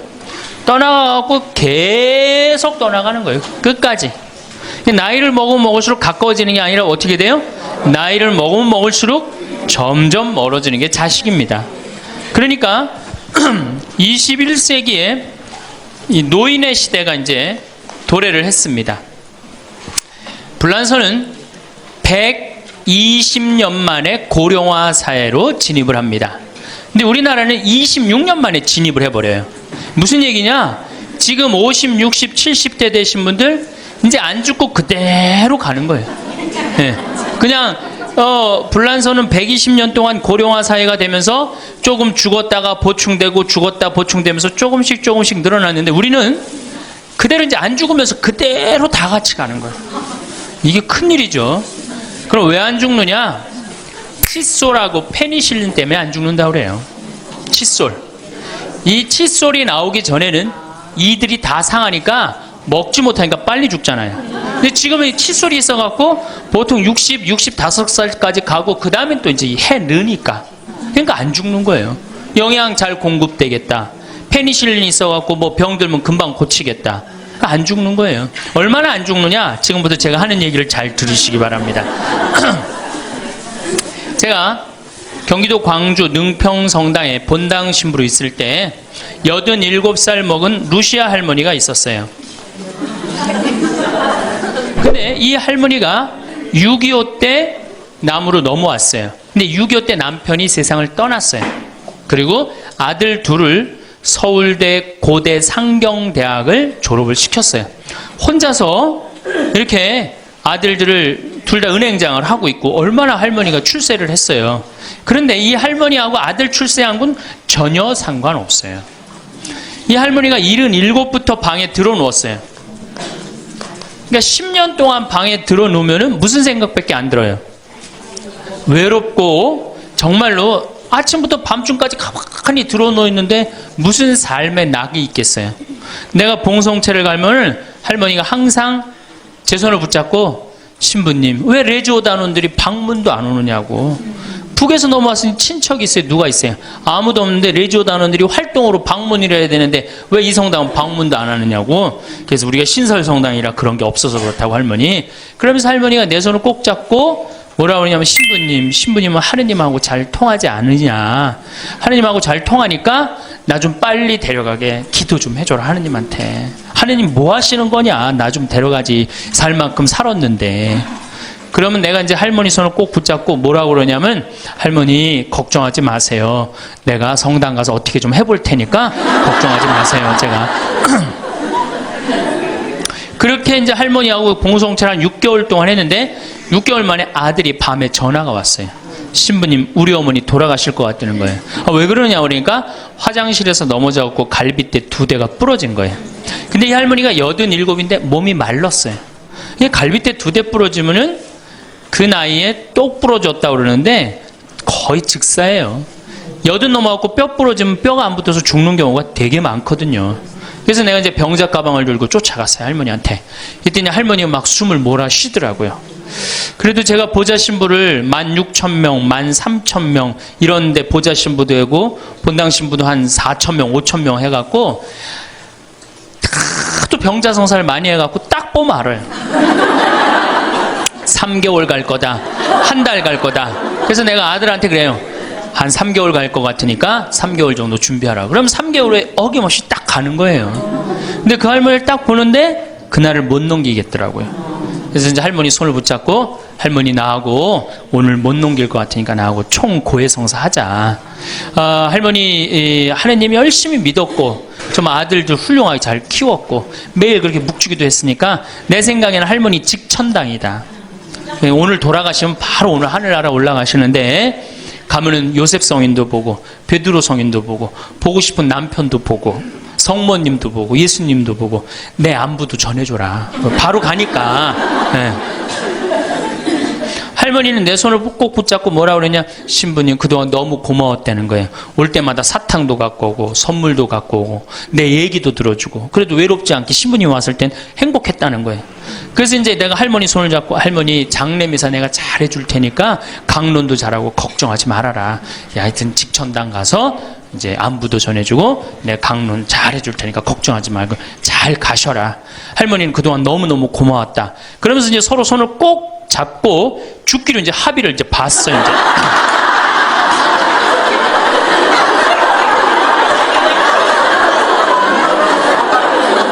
그래갖고 이제 본당에 와갖고 연령회장한테 연락을 했어요. 우리 그 루시아 할머니 돌아가실 것 같으니까 빨리 가서 임종경 해라. 그 사무장한테는 내가 이제 내일 아무래도 장례가 나을 것 같으니까 장례 준비를 해라. 이제 그리고 이제 기다리는데 일주일이 돼도 연락이 없고 2주일이 돼도 연락이 없는 거야. 한 달 만에 다시 봉성체 신청이 들어왔어요. 그래서 내가 가갖고 할머니한테 그래서 할머니 어떻게 된 거냐. 우리 살아서 안 보기로 하지 않았느냐. 근데 왜 살아있느냐. 그랬더니 할머니가 우리 아들들이 어머니 돌아가시면 안 된다고 삼성의료원에 데려다가 그걸 붙여갖고 온 거예요. 요즘 죽고 싶어도 못 죽어요. 요즘 죽고 싶어도 죽을만 하면 살려갖고 오고 죽을만 하면 살려갖고 오고 정말 그래요. 의술이 좋아갖고 죽고 싶어도 못 죽어요. 그래서 그때 이제 할머니가 이제 방에 누워갖고 그전에는 화장실이라도 다녔는데 이제는 이게 부러졌으니까 2년 동안 화장 못 가고 오줌똥을 며느리가 받아냈어요. 그 며느리도 참 착한 며느리죠. 90살이 됐어요. 이런 부활 때 돼갖고 내가 이제 봉송체를 나갔는데 할머니가 일어나서 나온 거예요. 날 마중을 나왔어요. 그리고 하시는 말씀이 신부님 이제 좀 일어나 다닐만 하다는 거예요. 이게 지금 가두션찬을 판국인데 일어나 다닐만 하다. 92살이 됐는데 이 할머니가 내가 성당을 줬는데 성당 어떻게 줬는지 구경하고 싶다고 이게 이불을 뒤집어 쓰고 성탄 전야미사에 나왔어요. 이제는 안 죽어요. 여러분들 정말로 내가 보통 이게 30년을 한 세대로 봅니다. 그렇죠? 60까지 결혼 30에서 60까지 정말 오래 사는 거예요. 근데 요즘은 이제 90까지 한 남자하고 60년을 살아요. 살만해요? 한 남자하고? 한 여자하고 한 남자하고 부부로 만나서 딱 30년 사는 게 가장 맞대요. 그래서 그걸 30년을 한 세대로 보는 거예요. 근데 이게 더블로 사네. 한 남자랑. 저는 생각 잘했죠. 장가 안 가고 혼자 사는 게 정말 좋은 거예요. 또 내가 그 능평성당에 있으면서 겪었던 일인데, 이 할아버지가 73살이야. 요셉 할아버지가 73살인데 며느리가 나보다 1살 어려요. 마침 우리 고향 사람이야. 그래서 아주 참 내가 이뻐했죠, 마음으로. 근데 이 며느리가 애를 4을 낳았어요. 그게 참 착해요. 누가 봐도. 그래서 다 효녀라고 그랬어요. 효부라고 그러고. 이렇게 보면은 정말로 성당도 열심히 나오고 시어머니 시아버지도 잘 모시고. 근데 나한테 와서 이제 개인적으로 신세 한탄을 할 때는 그러는 거예요. 신부님 시집살이 하기 너무 힘들다는 거예요. 우리 시어머니 시아버지는 아침 점심 저녁으로 따뜻한 밥만 원한다는 거예요. 8명을 아침 점심 저녁 밥 세끼를 한다고 생각해 보세요. 힘들겠어요? 안 힘들겠어요? 여러분들 힘들겠죠? 네. 그래서 내가 이제 그 마음으로 이제 새기고 할머니 할아버지들을 모시고 온천을 간 적이 있어요. 다 온천을 이제 끝나고 난 다음에 이제 우리 할아버지가 이제 73살 먹은 요셉 할아버지가 막걸리를 근사하게 드시더라고. 그래서 내가 할아버지한테 그랬어요. 한 잔 따라 드리면서, 할아버지 왜 밥 세끼를 집에서 먹느냐? 한 끼 노인정 가서 먹어라. 노인정 가서 친구들하고 고스톱도 치고 바둑도 두고 그러면 치매도 안 걸리고, 그렇게 전심 한 끼 나가서 먹으면은 며느리도 아침 다 상 치고 난 다음에 학부형도 만나고 친구들도 만나고. 아니 며느리가 무슨 징역 사는 것도 아니고 아침 점심 저녁 3끼를 다 차려줘야 되니 얼마나 힘드냐. 그랬더니 이 할아버지가 저한테 화를 내는 거예요. 신부님 난 노인정 가기 싫다는 거예요. 아니 왜 노인이 노인정 가기 싫으냐. 그랬더니 이 할아버지가 저한테 명언을 했어요. 무슨 명언을 했냐면, 형들이 심부름을 시켜서 가기 싫다는 거예요.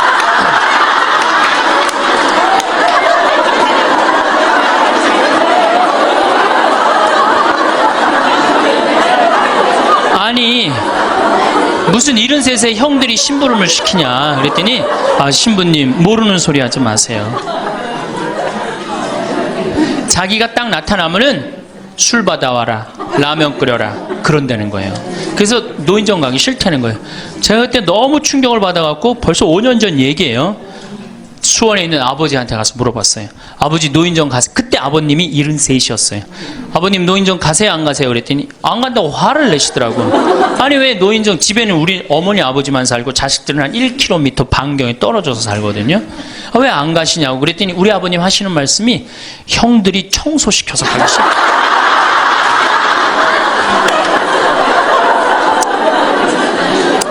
제가 알아보니까 75살 이하를 청노인이라고 그래요. 청년 노인이라는 거예요. 청년 노인. 이제 안 죽어요. 제가 여기 3년 전에 수원 고등동 성당에 95살 먹은 할머니가 오셔갖고 래프팅 하고 가셨어요. 배 타는 거 있죠? 그래서 내가 그때 그랬어. 할머니 참 죽기 전에 이렇게 래프팅도 하고 가니까 너무 좋다고. 그랬더니 그 할머니가 나도 원이 없다고, 이렇게 이 나이에 래프팅, 배 타고 강에 래프팅을 했다고. 작년에 97인데 또 와서 또 하고 갔어요. 그러니까 여러분들 100살 산다는 거 지금 막연한 얘기가 아니에요. 여러분들 100살 산다는 게 확실하게 여러분들은 앞으로 남은 인생이 50년 남아있어요. 이렇게 오래 살 줄 모르고, 지금부터 이제 중요한 얘기예요. 지금부터 잘 들어요. 지금부터 이렇게 오래 살 줄 모르고 있는 돈 없는 돈 자식한테 다 물려줬어. 얼마를 물려주느냐, 이게 이제 큰일이에요. 자식 대학 하나 졸업시키는데 2억 5천 들어갑니다. 둘 졸업시키면 5억이에요. 부부가 은퇴해서 죽을 때까지 우리가 지금 필요한 현금이 5억이에요. 자식 둘 대학만 안 보내면 뭐예요? 딱 노후대책연금 딱 확보하는 거예요. 그런데 우리가 지금 자식들 정말로 보낼 애들을 대학에 보내느냐. 지금 여러분들 20대 실업자가 100만 명이 넘어요. 걔네들 다 대학 나온 애들이에요. 독일은요, 얘가 똑똑하고 안 똑똑하고 중학교 때 갈라버려요. 그래서 대학 나오는 사람 별로 없어요. 그리고 중학교 때 머리 나쁜 놈은 어떻게 해? 기술 배워갖고 기술을 배워갖고 월급 별 차이 없어요. 근데 우리는 돌머리든 돌머리가 아니든 다 대학을 가잖아요. 그러니 이름으로 대학은 나왔고 기름칠하는 일을 하기 싫고 취직을 안 하는 거죠. 이걸 한량이라고 그럽니다. 한량. 그러니까 공장에는 일할 사람이 없고 실업자는 흘러넘치고, 그래서 공장에 일할 사람을 채우기 위해서 캄보디아, 베트남에서 사람들이 오고, 이게 우리나라가 망조로 가는 길 아닙니까? 여러분들 대학 공부할 애들이 사실은 몇 명이나 돼요. 그러니까 내가 깡통이야. 깡통인지 안 깡통인지 여기 지금 젊은 엄마들 꽤 왔는데 딱 보면 알아요, 몰라요? 알죠? 내가 정말로 1등을 하는 애인지 꼴등을 하는 애인지 금방 드러나잖아요. 여러분들이 포기를 못해서 그렇지. 이 깡통한테 있는 돈 없는 돈 다 쏟아붓어. 그래갖고 이 깡통이 천재가 되면 모르는데 겨우 원서만 넣으면 되는 대학을 나왔단 말이야. 그래갖고 취직을 못해. 그래갖고 놀고 있어. 근데 중요한 건 내 주머니가 이 깡통한테 쏟아 넣느냐고. 내 주머니가 뭐가 됐어? 깡통이 됐어. 이 집 뭐 하는 집안이에요? 깡통 차는 집안 되는 거예요. 생각 잘 하셔야 됩니다. 태양은 두 번 아름다워요. 뜰 때 아름답고 질 때 아름다워요. 근데 태양은 제가 뜨는 태양을 아주 구름 한 점 없는 뜨는 태양을 보면 뜰 땐 후딱 떠버려요. 이상하게. 근데 질 때 보면은 하염 없이 져요. 우리 인생하고 똑같아요.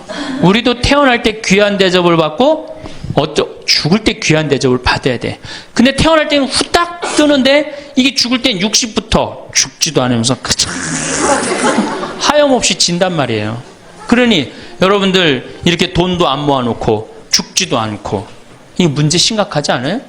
이제 나이를 먹으면 세 가지가 이제 고통이 옵니다. 첫 번째, 몸이 아파요. 그렇죠?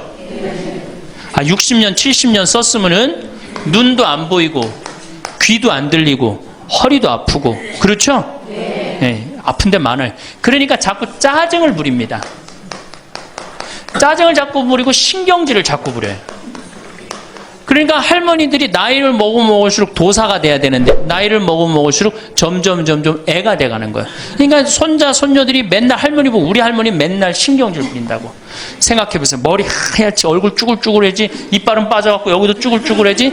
웃어도 전찬을 판국에 거기서 막 신경질 부리고 짜증 부리면 어느 자식이 그걸 보면서 행복해하고 오랫동안 좋은 마음으로 모실 수 있어요. 그래서 저는 90살 넘은 장례미사, 90살 먹은 할머니 장례미사를 본당 신부가 해줬는데 며느리가 70이다. 그러면은 본당 신부는 장례미사 하자마자 바로 교황청에 연락해갖고 이 70 먹은 며느리, 90살까지 모시고 산 이 며느리 바로 교황청에 연락해서 시성식 해줘야 돼. 이 며느리. 본당 신부 꼭 할 일이에요. 기적심사 필요 없어요. 그냥 90살까지 모시고 산 것만 해도 뭐예요? 기적이에요, 기적. 안 버리고. 제가 어저께 식사하면서 잠깐 그런 얘기 들었는데, 필리핀에 자식이 집 팔고 들어오면은 모시겠다 그러는데 버린 자식이 있었다며요. 그리고 또 뭐 캐나다에 며칠 전에 또 어디에서 나왔다 그러더라고. 자식이 그렇게. 여러분들, 그게요, 남 얘기 아니에요. 여기 노인대학 많이 온다 그러죠? 제가 노인대학은 1박 2일을 합니다. 그럼 제가 이런 강의를 끝나면 절 찾아오는 할머니들이 참 많아요. 신부님, 내 얘기입니다. 그러면서 쫙 얘기하면 어떤 자식까지 있느냐면 생활 보조금 나오는 것까지 뺏어가는 자식들이 있어요. 여러분들 얘기야 무슨 아이고, 여러분들 지금 자식 걱정할 때가 아니에요. 자, 몸이 아프면은 이제 이가 이제 문제가 생겨요. 그렇죠? 치과에를 갑니다. 치과에를 갔더니 의사 선생님이 하시는 말씀이, 할머니 틀니로 하려면 300만 원, 걸으려면 500만 원, 임플란트로 하려면 3천만 원입니다. 이 돈 있어요, 없어요? 없습니다. 그러니까 추석 전에 아들한테 전화를 합니다. 한 달 전에. 얘야, 내가 요새 이가 아파갖고 소화도 안 되고 골도 아프고 잠도 안 온다. 그럼 아들놈이 딱 알아들어야 돼요. 우리 어머니 이가 없어서 나한테 이해해달라나 보다. 이렇게 알아들어야 되는데, 지금 40대, 50대, 30대 된 자식들 중에 자기 어머니, 늙은 노모, 노부, 어금니 몇 개 빠진 거 아는 사람 얼마나 있어요? 없어요. 열어보지 않는 한 얼마나 알아요? 여러분들 지금 우리 엄마, 아버지 어금니 정확하게 몇 개 빠진 거 아는 분들 몇 분이나 계세요? 없어요. 얼마 전에 한 분이 손 들고 나는 안다고 그러더라고. 어떻게 하냐고 그러니까 몽창 빠져갖고 하나도.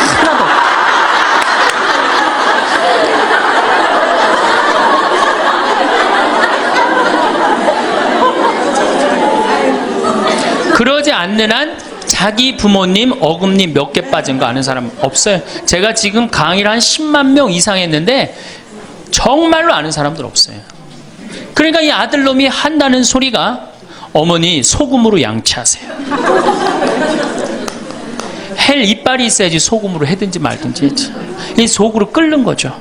2주 전에 또 전화를 합니다. 얘야 내가 요새 이가 더 아파갖고 소화도 안 되고 잠도 안 오고 골도 더 아프다. 어머니 왜 이렇게 내 말을 안 듣느냐고 소금으로 해래니까.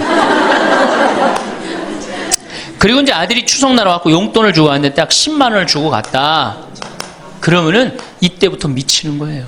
이때부터 속이 끓기 시작하는 거예요.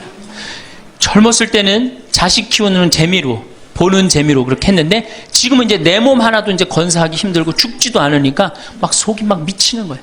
어디 가서 얘기하고 싶은데 창피해요, 안 창피해요? 창피합니다.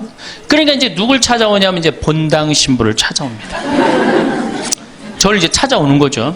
신부님, 내 말 좀 한번 들어보세요. 할머니들이 이제 내 말을 들어보라고 그러면은 이제 몸 아픈 거, 아들이 이해 안 해준 거 이런 것만 하면 내가 다 알아듣는데 우리 할머니들은 내 말 좀 들어보라고 그러면은 꼭 어디서부터 시작하냐면 대동아 전쟁부터 이제 시작해요.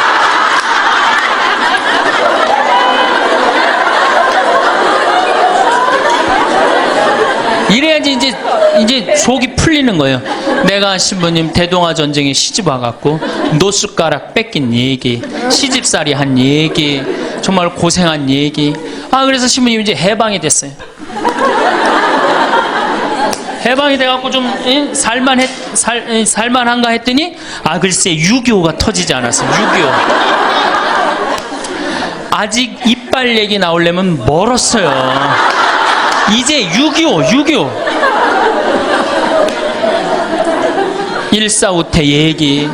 그리고 이제 53년부터 참 우리 지금 70대 80대 된 할머니 할아버지들한테 잘해야 돼요.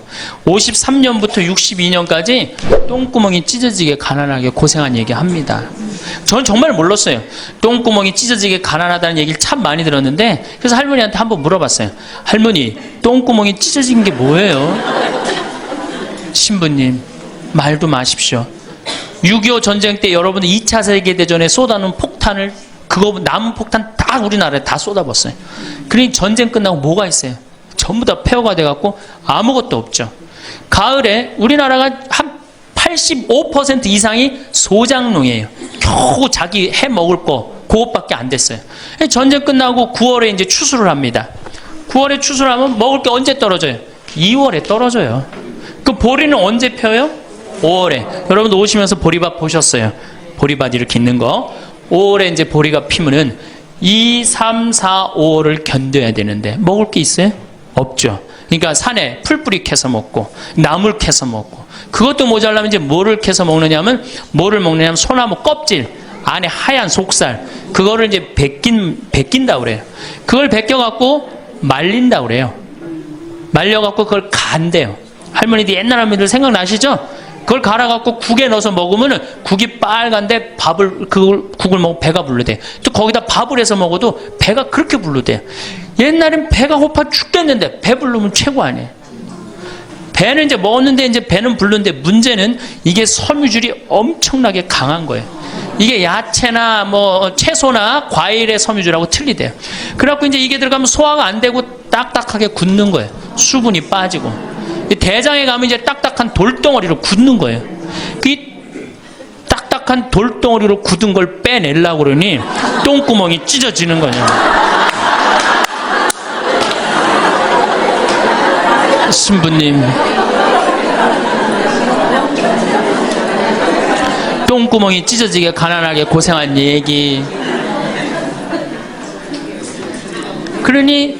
그리고 이제 내가 자식들을 이제 내 자식만은 고생을 시키지 않으려고 정말 내가 먹고 싶은 거, 쓰고 싶은 거, 다니고 싶은 거 안 하고 논 팔고 소 팔고 정말로 고생해서 내 자식을 키워놨는데 내가 늙어서 이해해달라고 그러는데 아니 이 10만 원을 갖다 줬습니다. 신부님 억울해서 못 살겠다. 분해서 못 살겠다. 그 얘기를 해요. 이 얘기가 사실 남 얘기가 아니에요. 제 얘기예요, 제 얘기. 제가 아버님 70살 때 종합검진을 해드렸어요. 종합검진을 이렇게 해드렸는데 깜짝 놀랐어요. 결과를 보고. 어금니가 하나도 없으신 거예요. 어금니가 하나도 없어. 그래갖고 아버지 제가 맨날 이렇게 갈비집에 가서 갈비 사드릴 때 뭘로 드셨느냐고 그랬더니 아들 신부가 사주는 거라 앞니로 그냥 대충 씹어갖고 삼켰다는 거예요. 정말 기가 막히죠. 내가 전국에 다니면서 강의를 이렇게 했는데 내 아버지 입 빠진 건 모르고 참 창피하더라고요. 그래서 마침 내가 이제 치과 의사 하나를 세례를 줬어요. 그래서 불렀어요. 내가 너 세례를 줬는데 내가 네 세례를 주면 내가 네 영적인 아버지다. 근데 우리 육적인 아버지가 이가 하나도 없다. 돈은 내가 요것밖에 없으니까 네가 아버지다 생각하고 완벽하게 해놔라. 뭐 가장 정성을 들여서 해놔라. 내가 뭐 그 병원도 축성도 해주고 다 해줬으니까. 그래갖고 정말 아버지 하듯이 아버지라고 그래라 그냥. 그래 아버지 하듯이 거의 1년 동안 매주일 공사를 한 거죠. 그래갖고 완벽하게 해드렸어요. 이제 그 다음부터 이제 갈비집에 가도 이제 심지까지 뜯어 드시고 그 다음부터 이제 지리산 꼭대기까지 뛰어 올라갔다 뛰어내렸다. 두 번째 친구가 없어요. 이거 아주 중요한 겁니다. 몸 아픈 거. 우리나라가 OECD 국가 중에 노인 자살률이 1위입니다. 누구보다 높아요? 일본보다 2배가 높아요. 일본은 고독사 하기로 유명한 나라예요. 늙어서 혼자 죽기로 유명한 나라예요. 근데 우리나라는 그 나라보다 자살률이 2배가 높아요. 왜? 경제적인 이유 때문에. 왜? 여러분들 여기 이제 할머니 할아버지들 몇 분 계신데 자 내가 돈에 주머니가 없어. 그럼 바깥에 나가고 싶어요? 안 나가고 싶어요? 당연히 안 나가고 싶어요. 내가 저 모임에 나가갖고 뭐 한번 얻어먹었어. 그 다음에 내가 그 친구한테 사줘야 되는 내가 돈이 없어. 그 다음 만나게 돼요? 안 만나게 돼요? 나이 먹어갖고 돈이 없으면 자신이 없어져요. 자신이 없어져요. 그러니까 여러분들 자식 초등학생이 학원비가 50만 원, 지금 중학생이 70만 원, 고등학생이 90만 원이에요. 그러면은 내가 이 90만 원 중에 20만 원만 떼어서 어머니 용돈 줘봐. 우리 어머니 신나서 살걸? 근데 내 자식 학원비 90만 원 안 갖고 오는데 부모 30만 원 용돈? 여러분들 지금 자식들이 부모한테 용돈 얼마 주는 줄 아세요? 1년에 100만 원 줘요. 그 나누면 8만 원이야, 8만 원. 그걸 받으려고 있는 돈 없는 돈 대동아 전쟁부터 고생해가면서 그렇게 키워요? 이제는 부모 자식지간의 효의 개념은 끝났어요. 효는 끝났다고 그래요. 많은 사회학자들이 효는 끝났다. 사랑만 남아있다는 거예요. 이 얘기도 이제 제가 곧 할 거예요. 자, 친구가 없으니까 속이 좁아져요. 그렇겠어요? 안 그렇겠어요? 아니, 친구들이 있으면 얘기도 좀 하고 속도 풀고 그러면 속이 좀 이게 맺혔던 것도 풀잖아요. 집안에서 이제 친구가 없으니까 가만히 방 안에서 이제 뒷방 벽에 이제 어느 학자가 우리나라 노인을 뭐라 그래? 쥐처럼 깜깜한 방에서 웅크리고 앉아있다고 그래. 우리 할머니들이 내가 봉송체 가면 하고 있는 일이 깜깜한 방에서 진짜 웅크리고 앉아있어요. 쥐처럼. 그러니까 할 일이 뭐가 있어? 벽에다가 인생 복귀하는 거죠. 대동아 전쟁 생각하고 한숨 한 번 쉬고 6.25 생각하고 한숨 한 번 쉬고 이빨 안 해준 거 생각하고 한숨 한 번 쉬고 여름에 냉면을 먹고 싶어. 그러면은 큰아들이 사줄래나 둘째 아들이 사줄래나 막내 아들이 사줄래나 기다렸는데 한 놈도 안 사줘. 그러면 언제 그걸 갖고 있다가 터트려요? 추석 때 터트립니다. 내가 옆집 할망구는 그 자식들이 와서 갈비도 사주고 냉면도 사줬다는데 나는 자식이 6, 7인데 나한테 냉면 사주는 자식 하나도 없다고. 냉면이 얼마나 해요? 5,000원, 10,000원이면 하죠? 그럼 자기 돈으로 사 먹으면 되는데 우리 할머니 할아버지들은 자기가 자기를 위해서 돈 쓰는 걸 할 줄 알아요? 몰라요? 몰라요. 정말 이거 큰 문제예요. 냉면 먹고 싶으면은 자기 가서 사 먹으면 될 거 아니야. 그런데 그걸 기다리고 앉아있어. 그러니까 한을 쌓는 거지. 5,000원을 가지고 큰아들이 사줄래나 둘째 아들은 사 먹으면 되는 걸. 그럼 행복한데. 그래갖고 이제 냉면 못 얻어먹은 거 아들이 이제 퇴근해갖고 들어옵니다. 아들이 퇴근해갖고 들어오면요, 참 문제는 뭐냐면은 아들이 들어오면은 어떻게 하면 돼? 내가 여러분들 나이 먹어갖고 싸움을 안 걸면요, 자식들이 말을 안 해줍니다. 그러니까 아들하고 싸움을 거는 거예요. 너 이빨 10년 전에 안 해줘갖고 나 이거 쪼글쪼글 해갖고 이제 아무것도 못한다 그러더라. 아들이 듣다 어머니 그만하세요. 한 번만 하면 100번째예요. 그럼 이게 안 먹히나 보다 그래서 방에 들어왔고 또 이제 벽에다 복귀한 것 중에, 그래 냉면 못 얻어먹은 거 들고 쫓아나가. 옆집 할망구 냉면도 얻어먹었다는, 난 냉면도 못 얻어먹었다. 그럼 아들이 한마디 합니다. 어머니 그러려면 나가 죽어라. 몸 아프죠? 친구 없죠? 뭐만 남으냐면 자존심만 남습니다. 근데 그 자존심에 나가 죽어라? 그럼 미치는 거예요. 어디 가서 자식이 나가 죽으라 그러는데 얘기할 때가 있어요, 없어요? 여러분들 나가 죽으라 그러는 거 아들이 50%, 며느리가 16%, 딸이 14%, 그 다음에 늙은 부부가 서로 나가 죽으라고 20%. 나가 죽으라는 말 듣는 비율이 그렇대요. 그냥 어디 가서 얘기하긴 창피하고 또 이제 본당 신불 또 찾아옵니다, 이제. 그래서 저한테 얘기를 해요. 신부님 내 말 좀 들어보라고. 이제 할머니가 이제 또 내 말 좀 들어보라고 그러면 이제 또 대동아 전쟁부터 이제 시작을 합니다. 해방, 6.25, 똥구멍이 찢어지게 가는. 내가 이렇게 키웠는데 나부로 나가 죽으라고 그런다고. 이제 늙었으니까 필요 없다고 나부로 나가 죽으라고 그런다고. 여러분들 그런 소리 이제 듣습니다. 왜 죽지도 않고 이렇게 오래 사느냐고. 분명히 자식들한테 그런 소리 들어요. 100살까지 산다고 생각해봐요. 그것도 자식한테 얹혀서 100살 산다고 생각해보세요. 이제는 자식하고 늙어서 같이 산다는 생각은 꿈도 꾸면 안 돼요.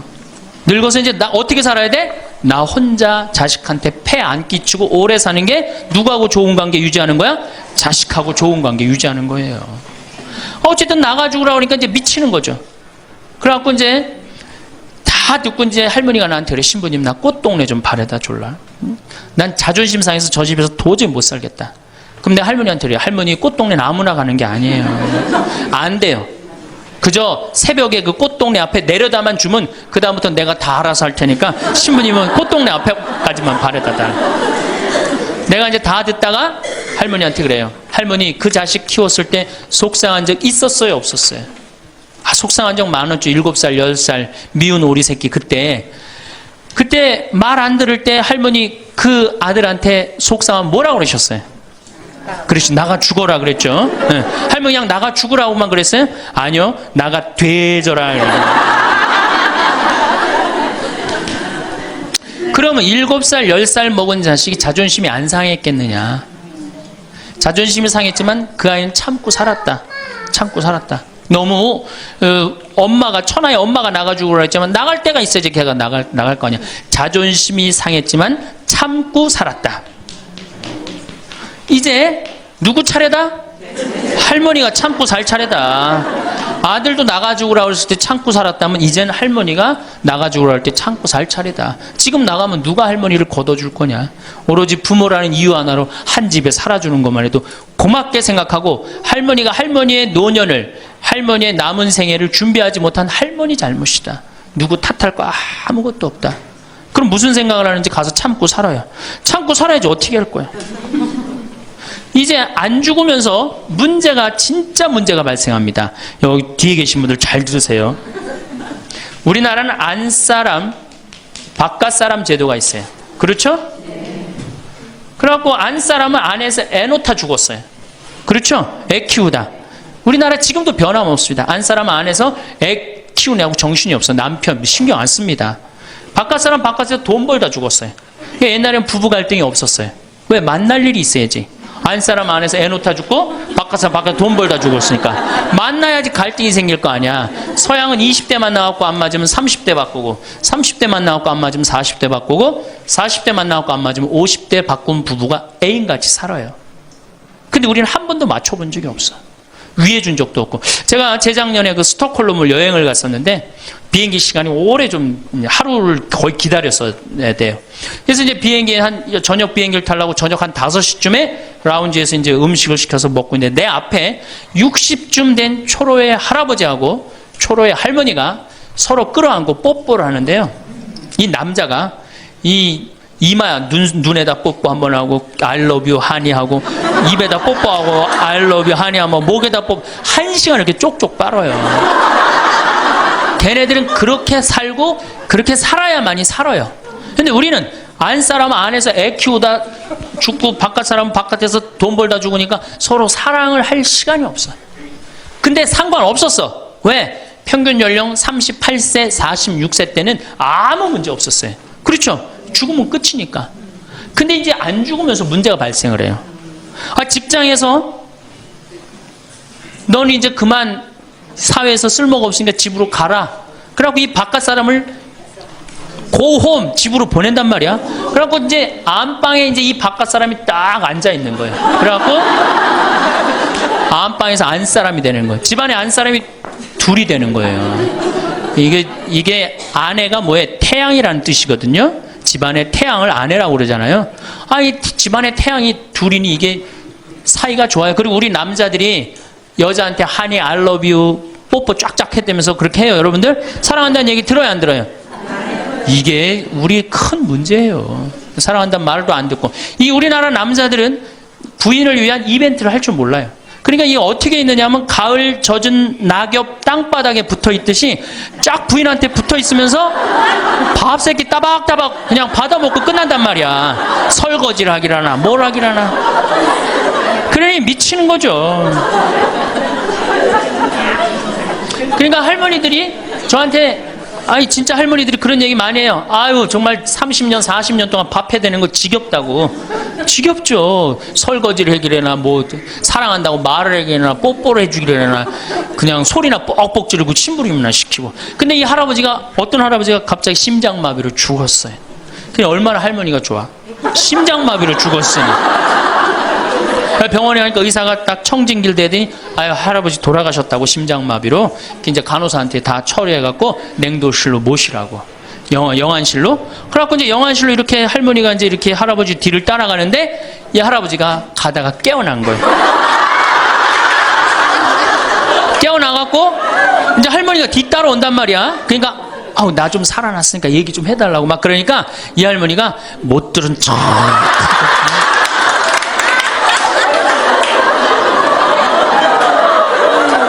할아버지가 조금 있으면 완전히 이제 냉동고로 들어가게 생겼단 말이야. 말은 안 나오고 더 애절하게 나 좀 살아났으니까 얘기 좀 해달라고. 그러니까 이 할머니 하시는 말씀이 할아버지 다리를 치면서 이 양반아 의사가 죽었대는데 왜 이렇게 말이 많으냐고.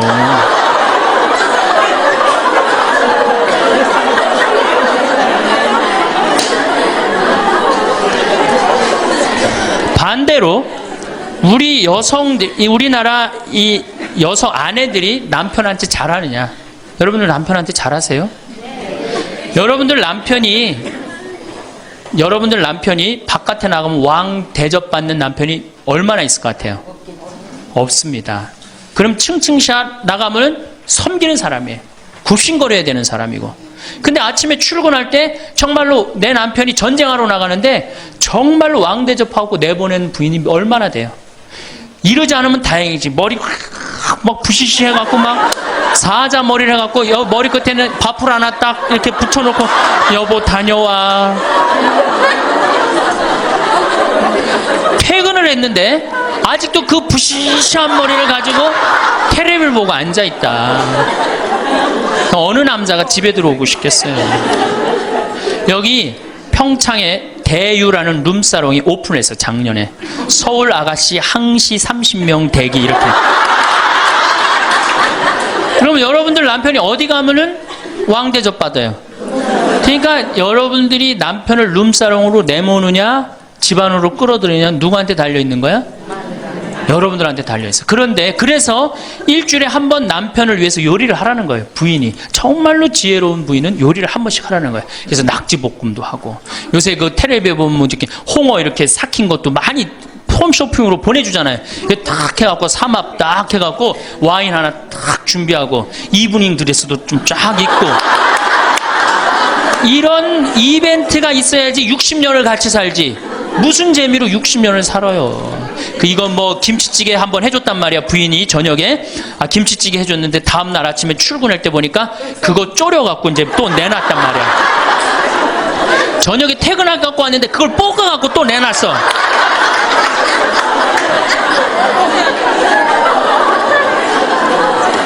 여러분들 자식한테 쏟는 거 반만 남편한테 해보세요.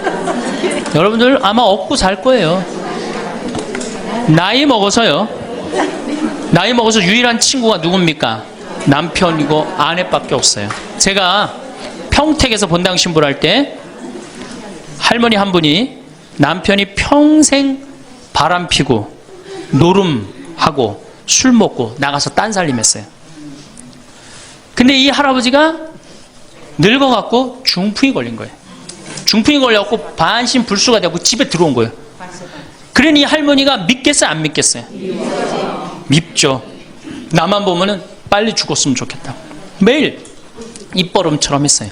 그러니까 이 할아버지가 또 말도 못하는 중풍이 이제 와갖고 고해성사를 이제 이렇게 할머니하고 할아버지하고 같이 들어와요. 그래갖고 이제 할머니가 이제 할아버지 잘못한 걸 다 나한테 얘기를 해줘요. 그러면은 할아버지가 그걸 받아들이면 되는데 안 받아들입니다. 할머니를 때리는 거예요. 내가 언제 그랬느냐. 그러니 난 내가 봐도 야, 저 할아버지 양심도 없구나. 그냥 젊었을 때 저러더니 늙어서 고해를 대신까지 해주는데 얼마나 고마워. 그런데도 그냥 그 할머니를 때리고 저렇게 구박을 하니 참 정말로 빨리 죽었으면 좋겠다. 그런 생각을 했어요. 근데 그 할아버지가 돌아가셨어요. 마침 내가 있을 때. 그래서 내가 장례 미사를 해주고 할머니 손을 꼭 잡고 그랬어요. 할머니 이제 그동안 고생 많이 했으니까 이제 편안하게 집에 가서 이제 행복하게 쉬시라고 남은 여생. 그래갖고 이제 할머니를 보냈는데 그 밤 11시에 할머니가 전화를 했어요. 신부님 우리 집에 좀 와달라는 거예요. 한참 자는데 왜 그러시냐고 그러니까 그 병상에 누워있던 남편이 없으니까 이 집이 그렇게 무섭고 쓸쓸하고 외롭고 허전하다는 거야. 지금 빨리 와서 기도를 해달라는 거야. 그래서 자다가 또 옷도 갈아입고 이제 내가 가고 그 할머니 이제 안수기도 해주고 이제 손잡고 기도해주고 오면서 늙어서 남편이 죽는다. 그날로 여러분들은 아무것도 아니에요. 완전히 홀로 되는 거예요. 그러니까 정말로 귀하게 지금 자식을 귀하게 해줘야 돼. 남편을 귀하게 해줘야 돼. 그러니까 오늘 당장 집에 가고 학원 끊어요. 학원 끊고 대학 다닌 자식 있으면 당장 휴학시키세요. 자, 맨 마지막으로 이제 돈이 없어. 이게 이제 제일 큰 문제죠. 그렇죠? 돈만 있으면 어때요? 해요? 자식하고 관계가 굉장히 좋습니다. 돈만 있으면. 어느 정도로 좋으냐? 작년에 내가 여기 우리 생태마을에 콩을 계약 재배를 했어요. 계약 재배를 했는데 1억 원어치 정도 콩을 샀어요. 그런데 제가 무슨 일이 좀 생겨갖고 돈이 없어졌어요. 있던 돈이. 그 돈이 이제 한 2달이나 3달 후에 나오는데 농민들은 빨리 돈을 달라는 거예요. 계약 재배해갖고 왜 안 주냐. 그래갖고 쩔쩔 매는데 꼭 요맘때예요. 우리 어머니가 딱 오시더니 아들이 막 쩔쩔 매고 사람들이 막 농민들이 왔다 갔다 하는 걸 보고 왜 그러시냐고 신부님. 그래서 내가 원래 계약 재배를 했는데 돈이 원래 한 2억이 들어오기로 했는데 그 돈이 안 들어왔고 내가 지금 못 줘서 지금 너무너무 당황스럽다고 그냥 그 얘기만 저는 했어요. 근데 어머니가 일주일 동안 있기로 하셨는데 그날 그냥 집에 가시더라고요. 우리 누나한테 가자 그랬더니 차로 가셨어요. 그 다음날 어머니가 전화를 하셨어요. 신부님 내가 그 돈 해서 보냈다는 거예요. 하루 만에 어머니가 그 엄청난 돈을 해서 보낸 거예요. 아들이 그냥 뭐 그런 거 고생하는 거 보기 싫은 거지. 그래갖고 그 돈을 해갖고 그것도 싹 일주일 만에 싹 정리했어요. 나는 어머니가 얼마나 고마운 줄 몰라요. 저는요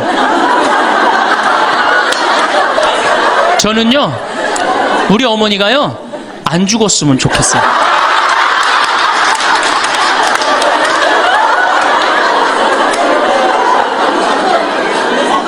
얼마나 좋아요. 은행이 이렇게 꿔주겠어요? 은행이 꿔줘요? 그러니까 나이를 먹어갖고 자식한테 줄 수 있는 게 있어야 돼요. 근데 한꺼번에 다 주면 안 돼. 조금씩. 그리고 그 자식이 나한테 돌려주는 게 있는 자식한테 줘야지 줬는데 안 주는 자식은 싹수가 노란 거예요. 그래서 그 자식한테는 주지 말고 내가 줬는데 나한테 준다. 그럼 그 자식한테 계속 잘해주면. 그래서 저는 어머니하고 자식 지간이 기브 앤드 테이크야. 죽을 때까지 기브 앤드 테이크를 해야지 서로 행복한 거예요. 네. 그래서 우리 자식들은 용돈 많이 드립니다. 어머니 아버지한테. 우리 어머니 아버지 이렇게 한 1년에 받는 용돈을 가만히 들어보니까 한 연봉 한 2천만 원 정도 되더라고요. 2천만 원이면 괜찮잖아요. 그럼 그 돈 당신 위해서 씁니까? 또 누구한테 써요? 자식들한테 다. 그러니까 서로 좋은 거예요. 기브 앤드 테이크. 이제 굉장히 지혜로워야 돼요. 노년을 행복하게 맞아요. 근데 돈이 없어. 그러면 이때부터는 천덕꾸러기 되는 거예요. 내가 프랑스 파리 쌍젤리제 거리를 가보니까 루이비통 구찌 있는 거리예요. 그렇죠? 쌍젤리제 거리 가보니까 거기서 저녁에 와인을 마시는 사람들은 할머니 할아버지밖에 없어요. 젊은 사람 꿈도 못 꿉니다. 우리나라 명동에 누구만 득실거려요? 젊은 애들이 득실거리죠? 이거 문제예요. 걔네들이 뭘 했어요? 돈을 벌었어요? 사회를 위해서 일을 했어요? 6.25를 겪었어요? 우리나라 경제 발전을 이뤘어요? 아무것도 한 거 없는 애들이 무의미하게 돈을 쓰는 거예요. 그러니까 사회가 불안정한 거예요. 이태리 로마의 라보나 광장이라고 있어요. 라보나 광장에 가보면요, 거기도 저녁에 할머니 할아버지 팔짱 다 7, 8분이 팔짱 끼고 숄 딱 거치고 와요. 그리고 와인 마셔. 젊은 애들은 꿈도 못 꿔요. 제가 오스트리아 비엔나에 비올라 공부하는 아이, 너 내가 맛있는 거 사줄게. 제일 좋은 데 가자. 그랬더니 시청 근처가 제일 식당이 좋대. 17명이 밥을 먹는데 15명이 할머니 할아버지예요. 젊은 애들 어디 있냐 그랬더니 내가 밥 먹고 보여드리겠습니다. 그랬더니 밥 먹고 시청 뒤에 공원에 가니까 젊은 애들이 우유하고 빵하고 그렇게 밥을 때우더라고요. 전심을 다 그렇게 때워요. 젊은 애들 왜 여기 젊은 애들이 식당에서 밥 꿈도 못 꿉니다. 스포츠카 할머니 할아버지들이 타고 다니지 젊은 애들 못 타고 다닙니다. 근데 우리나라는 명동에 가면 할머니 할아버지 없는데 어디 가면 할머니 할아버지 볼 수 있어요? 그렇죠. 탑골공원에 가면 거기서 배식 받아서 밥 먹고 있는 거. 이게 세상이 거꾸로 돌아가는 거예요. 나무는 뿌리가 튼튼해야지 나무도 튼튼합니다. 그렇죠? 나무가 튼튼해야지 열매도 튼튼한 거예요. 우리 사회도 할머니 할아버지들이 행복해야지 누가 행복할 수 있어? 내가 행복할 수 있어. 내가 행복해야지 누가 튼실해? 열매가 튼실한 열매가 나오는 거예요. 근데 지금 우리나라 사회는 뿌리가 썩어가고 있어요. 뿌리도 썩어가고 나무도 썩어가고 당연히 모두 썩어가요? 열매도 썩어가는 거예요. 지금 썩어가고 있어요. 자, 우리나라가 178개 국가 중에 행복지수가 102등이에요. 102등. 왜 102등이겠어요? 태어나면서부터 글자 공부하기 시작해. 유치원 특목 유치원 다녀. 영어 배워. 중국어 배워. 일본어 배워. 초등학교 가서 이 학원 저 학원 시달려. 공부 못하면 완전히 나쁜 놈이야. 이 세상에서 정말 부모한테 불효자야. 중고등학교 그래서 자괴감 느껴. 대학교 가서 또 취직해야 돼. 그냥 죽어라고 입사시험 보는데 실업자가 100만 명 20대가 넘어. 대학을 졸업해도 취직도 못해. 그리고 어떻게 해서 결혼을 했는데 부모 돈 얼마를 뺏어요? 우리나라가 결혼 자금이 1억 7천만 원 들어가요. 미국 2,700만 원이에요. 그러니까 누구 돈 다 되는 거예요? 부모가 있는 돈 없는 돈 다 해주는 거. 미국은 안 해줍니다. 일본도 안 해줍니다. 일본의 부모가 어떤 부모가 훌륭한 부모예요? 결혼식 때 10만엔 부조하는 부모 훌륭해요. 100만 원 부조하는 부모가 훌륭한. 그 더 이상 안 해줘요. 근데 우리는 있는 거 없는 거 다 해줘. 그렇죠? 있는 거 없는 거 다 해줘. 근데 자식이 죽으면 딱 좋은데 죽지도 않고 그걸 받은 은혜를 알아 몰라요. 받은 놈들은 끝까지 모릅니다. 이 열매 벌써 썩었어요. 그러니까 결혼해서도 자식 키우느냐고 고생, 집 얻느냐고 고생, 늙어서도 제대로 노년을 행복하게 즐기지 못해. 여행도 못 다니고 뒷방에 웅크리고 있어. 애들 때도 괴롭고 결혼해서도 괴롭고 늙어서도 괴로워. 그러니까 행복지수가 몇 등이야? 102등이에요. 이게 다 누가 만들어내는 거예요? 여성이 깨어나야 되는 거예요. 여성이 깨어나야지 우리 사회가, 저는 이 세상에서 대한민국처럼 살기 좋은 나라 없다고 생각해요. 사람들이 이런 말을 자주 하십니다.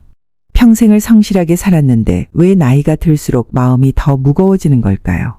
남들 눈치 보느라, 체면 지키느라, 자식들 잘 되라고 내 삶을 뒤로 미뤄두며 살아왔습니다. 그렇게 숨가쁘게 달려왔는데 막상 시간이 생기고 나니 이상하게 마음이 편하지 않습니다. 혹시 여러분도 아침에 눈을 뜨면 설레기보다 공허함이 먼저 느껴지시나요? 할 일은 분명 있는데 정작 하고 싶은 일은 떠오르지 않는 그 기분 말입니다. 사람을 만나도 편하지 않고 혼자 있으면 더 쓸쓸한 느낌. 이게 정말 우리가 바라던 삶일까? 문득 그런 생각이 들 때가 있습니다. 이 이야기를 이해하기 위해 한 분의 이야기를 먼저 들려드리겠습니다. 평생을 가족을 위해 살아온 한 여성의 이야기입니다. 그분은 젊은 시절부터 늘 바빴습니다.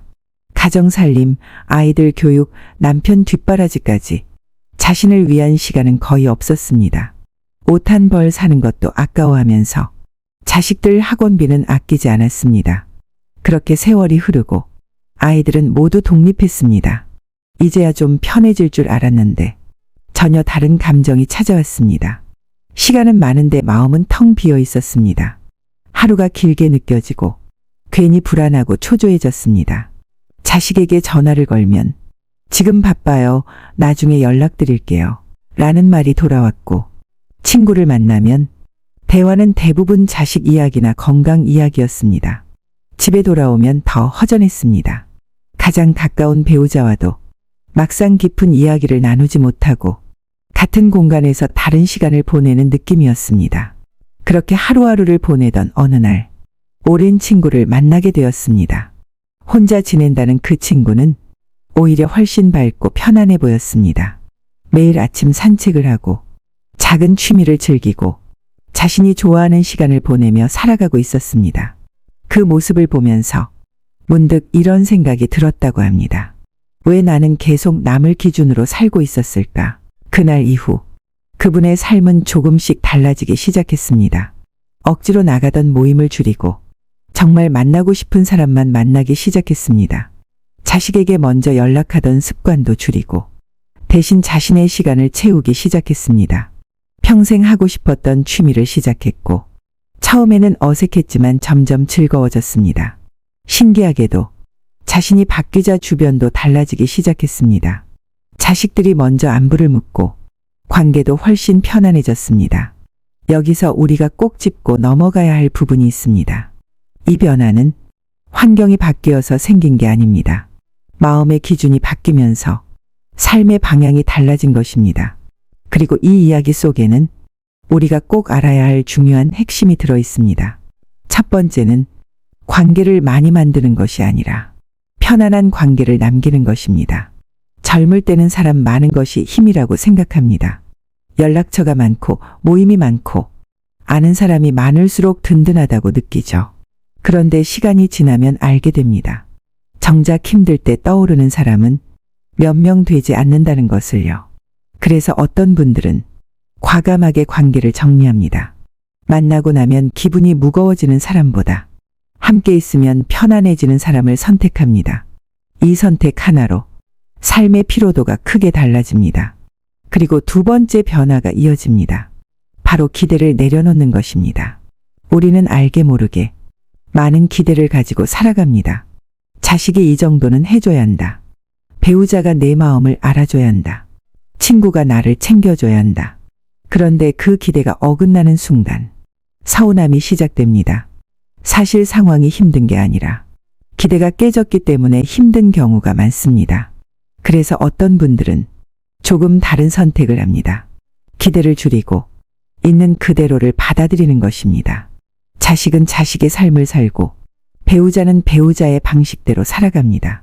그걸 인정하는 순간 마음이 훨씬 편안해집니다. 이 두 가지 변화만으로도 삶의 무게는 눈에 띄게 가벼워집니다. 그리고 여기서 아주 중요한 질문이 하나 남습니다. 그렇다면 우리는 이 상태에서 어떻게 더 편안한 삶으로 나아갈 수 있을까요? 단순히 아는 것만으로는 부족합니다. 실제로 삶이 바뀌려면 행동이 따라와야 합니다. 이제 그 방법을 조금 더 구체적으로 풀어드리겠습니다. 그 이야기는 이어지는 다음 부분에서 차근차근 설명드리겠습니다. 앞에서 말씀드린 것처럼 관계를 줄이고 기대를 내려놓는 것만으로도 마음은 훨씬 가벼워지기 시작합니다. 그런데 여기서 한 단계 더 나아가야 합니다. 단순히 덜어내는 것에서 끝나는 것이 아니라 이제는 무엇으로 채울 것인가가 중요해집니다. 많은 분들이 관계를 줄이고 나면 오히려 더 외로워질까 걱정하십니다. 그래서 다시 사람을 찾고 다시 모임을 늘리려고 합니다. 그런데 그럴 필요가 없습니다. 여기서 중요한 세 번째 변화가 등장합니다. 바로 혼자 있는 시간을 외로움이 아니라 자유로 받아들이는 것입니다. 사람들 속에 있어도 외로운 순간이 있습니다. 반대로 혼자 있어도 편안한 순간이 있습니다. 이 차이는 환경이 아니라 마음을 바라보는 방식에서 생깁니다. 혼자 있는 시간을 나는 혼자다 라고 느끼면 외로움이 되고 이건 온전히 나를 위한 시간이다 라고 받아들이면 그 순간은 자유가 됩니다. 그래서 삶이 편안한 사람들은 혼자 있는 시간을 일부러 만듭니다. 아침에 잠깐 산책을 하거나 조용히 차 한 잔을 마시거나 아무 생각 없이 창밖을 바라보는 시간. 이런 순간들이 쌓이면서 마음에 여유가 생기고 스스로를 이해하는 힘이 커집니다. 그리고 이 힘이 생기면 다른 변화가 자연스럽게 따라옵니다. 네 번째 변화입니다. 바로 마음속에 쌓인 감정을 내려놓는 것입니다. 살다 보면 누구나 마음에 남는 일이 있습니다. 섭섭했던 말, 이해받지 못했던 순간, 억울했던 기억들. 그런 감정들은 시간이 지나도 쉽게 사라지지 않습니다. 가끔 아무 이유 없이 떠올라서 마음을 다시 흔들어 놓습니다. 문제는 그 감정을 붙잡고 있는 동안 결국 가장 힘든 사람은 나 자신이라는 점입니다. 그래서 어떤 분들은 조용히 결심합니다. 이제는 놓아주자. 이건 상대를 위해서가 아닙니다. 나 자신을 위해서입니다. 심리학에서도 비슷한 이야기를 합니다. 감정을 계속 붙잡고 있는 것은 내가 스스로에게 스트레스를 반복해서 주는 것과 같다고 합니다. 그래서 내려놓는 순간 몸과 마음이 동시에 가벼워집니다. 이건 하루아침에 되는 일이 아닙니다. 하지만 조금씩 연습할 수 있습니다. 떠오를 때마다 이건 이제 지나간 일이다 라고 스스로에게 말해주는 것만으로도 충분합니다. 그리고 마지막으로 가장 중요한 변화가 남아 있습니다. 지금 이 순간을 살아가는 힘입니다. 우리는 생각보다 많은 시간을 과거와 미래에 쓰고 있습니다. 이미 지나간 일을 반복해서 떠올리고 아직 오지 않은 일을 미리 걱정합니다. 그러는 사이 정작 지금 이 순간은 제대로 느끼지 못합니다. 밥을 먹으면서도 다른 생각을 하고 산책을 하면서도 걱정을 합니다. 그래서 삶이 흐릿하게 느껴집니다. 그런데 어떤 분들은 조금 다르게 살아갑니다. 밥을 먹을 때는 그 맛에 집중하고, 걸을 때는 발걸음에 집중하고, 사람을 만날 때는 그 사람에게 집중합니다. 이걸 심리학에서는 마음 챙김이라고 합니다. 현재에 머무르는 연습입니다. 이 습관이 생기면 불안과 우울이 눈에 띄게 줄어듭니다. 왜냐하면 불안은 미래에서 오고 우울은 과거에서 오기 때문입니다. 현재에 머물면 그 두 감정이 설 자리가 줄어듭니다. 결국 지금까지의 이야기를 하나로 정리하면 이렇습니다. 관계는 줄이고 깊게 만들고, 기대는 내려놓고, 혼자 있는 시간을 즐기고, 마음의 짐을 덜어내고, 현재를 살아가는 것. 여기까지가 방향입니다. 그렇다면 이제 중요한 건 하나입니다. 그래서 오늘 당장 무엇을 하면 될까? 여기서부터는 아주 단순하게 시작하시면 됩니다. 내일 아침 눈을 뜨면 딱 10분만 나를 위해 써보세요. 창문을 열고 공기를 느끼거나 따뜻한 차를 천천히 마셔도 좋습니다. 그리고 일주일에 한 번 정말 만나고 싶은 사람 한 명을 떠올려 연락해 보세요. 짧게라도 괜찮습니다. 잘 지내지? 이 한마디면 충분합니다. 그리고 오늘 밤에는 하루를 떠올리며 고마웠던 일을 3가지만 생각해 보세요. 거창하지 않아도 됩니다. 무사히 하루를 보낸 것, 따뜻한 밥을 먹은 것, 누군가와 한마디라도 나눈 것. 이렇게 작은 것들이 쌓이면 하루가 달라지고 그 하루가 모여 인생이 달라집니다. 많은 분들이 큰 변화를 기대합니다. 하지만 삶을 바꾸는 건 항상 아주 작은 시작입니다. 지금까지 충분히 열심히 살아오셨습니다. 이제는 조금 방향을 바꿔도 됩니다. 남을 위해 살던 시간에서 나를 위해 사는 시간으로, 억지로 애쓰던 삶에서 조금은 편안하게 흐르는 삶으로. 오늘 이 글을 끝까지 읽으신 것만으로도 이미 변화는 시작된 겁니다. 오늘 밤 딱 한 가지만 해보셨으면 합니다. 지금 내 삶에서 내려놓아도 되는 건 무엇일까? 그 질문 하나가 내일을 훨씬 가볍게 만들어줄 겁니다.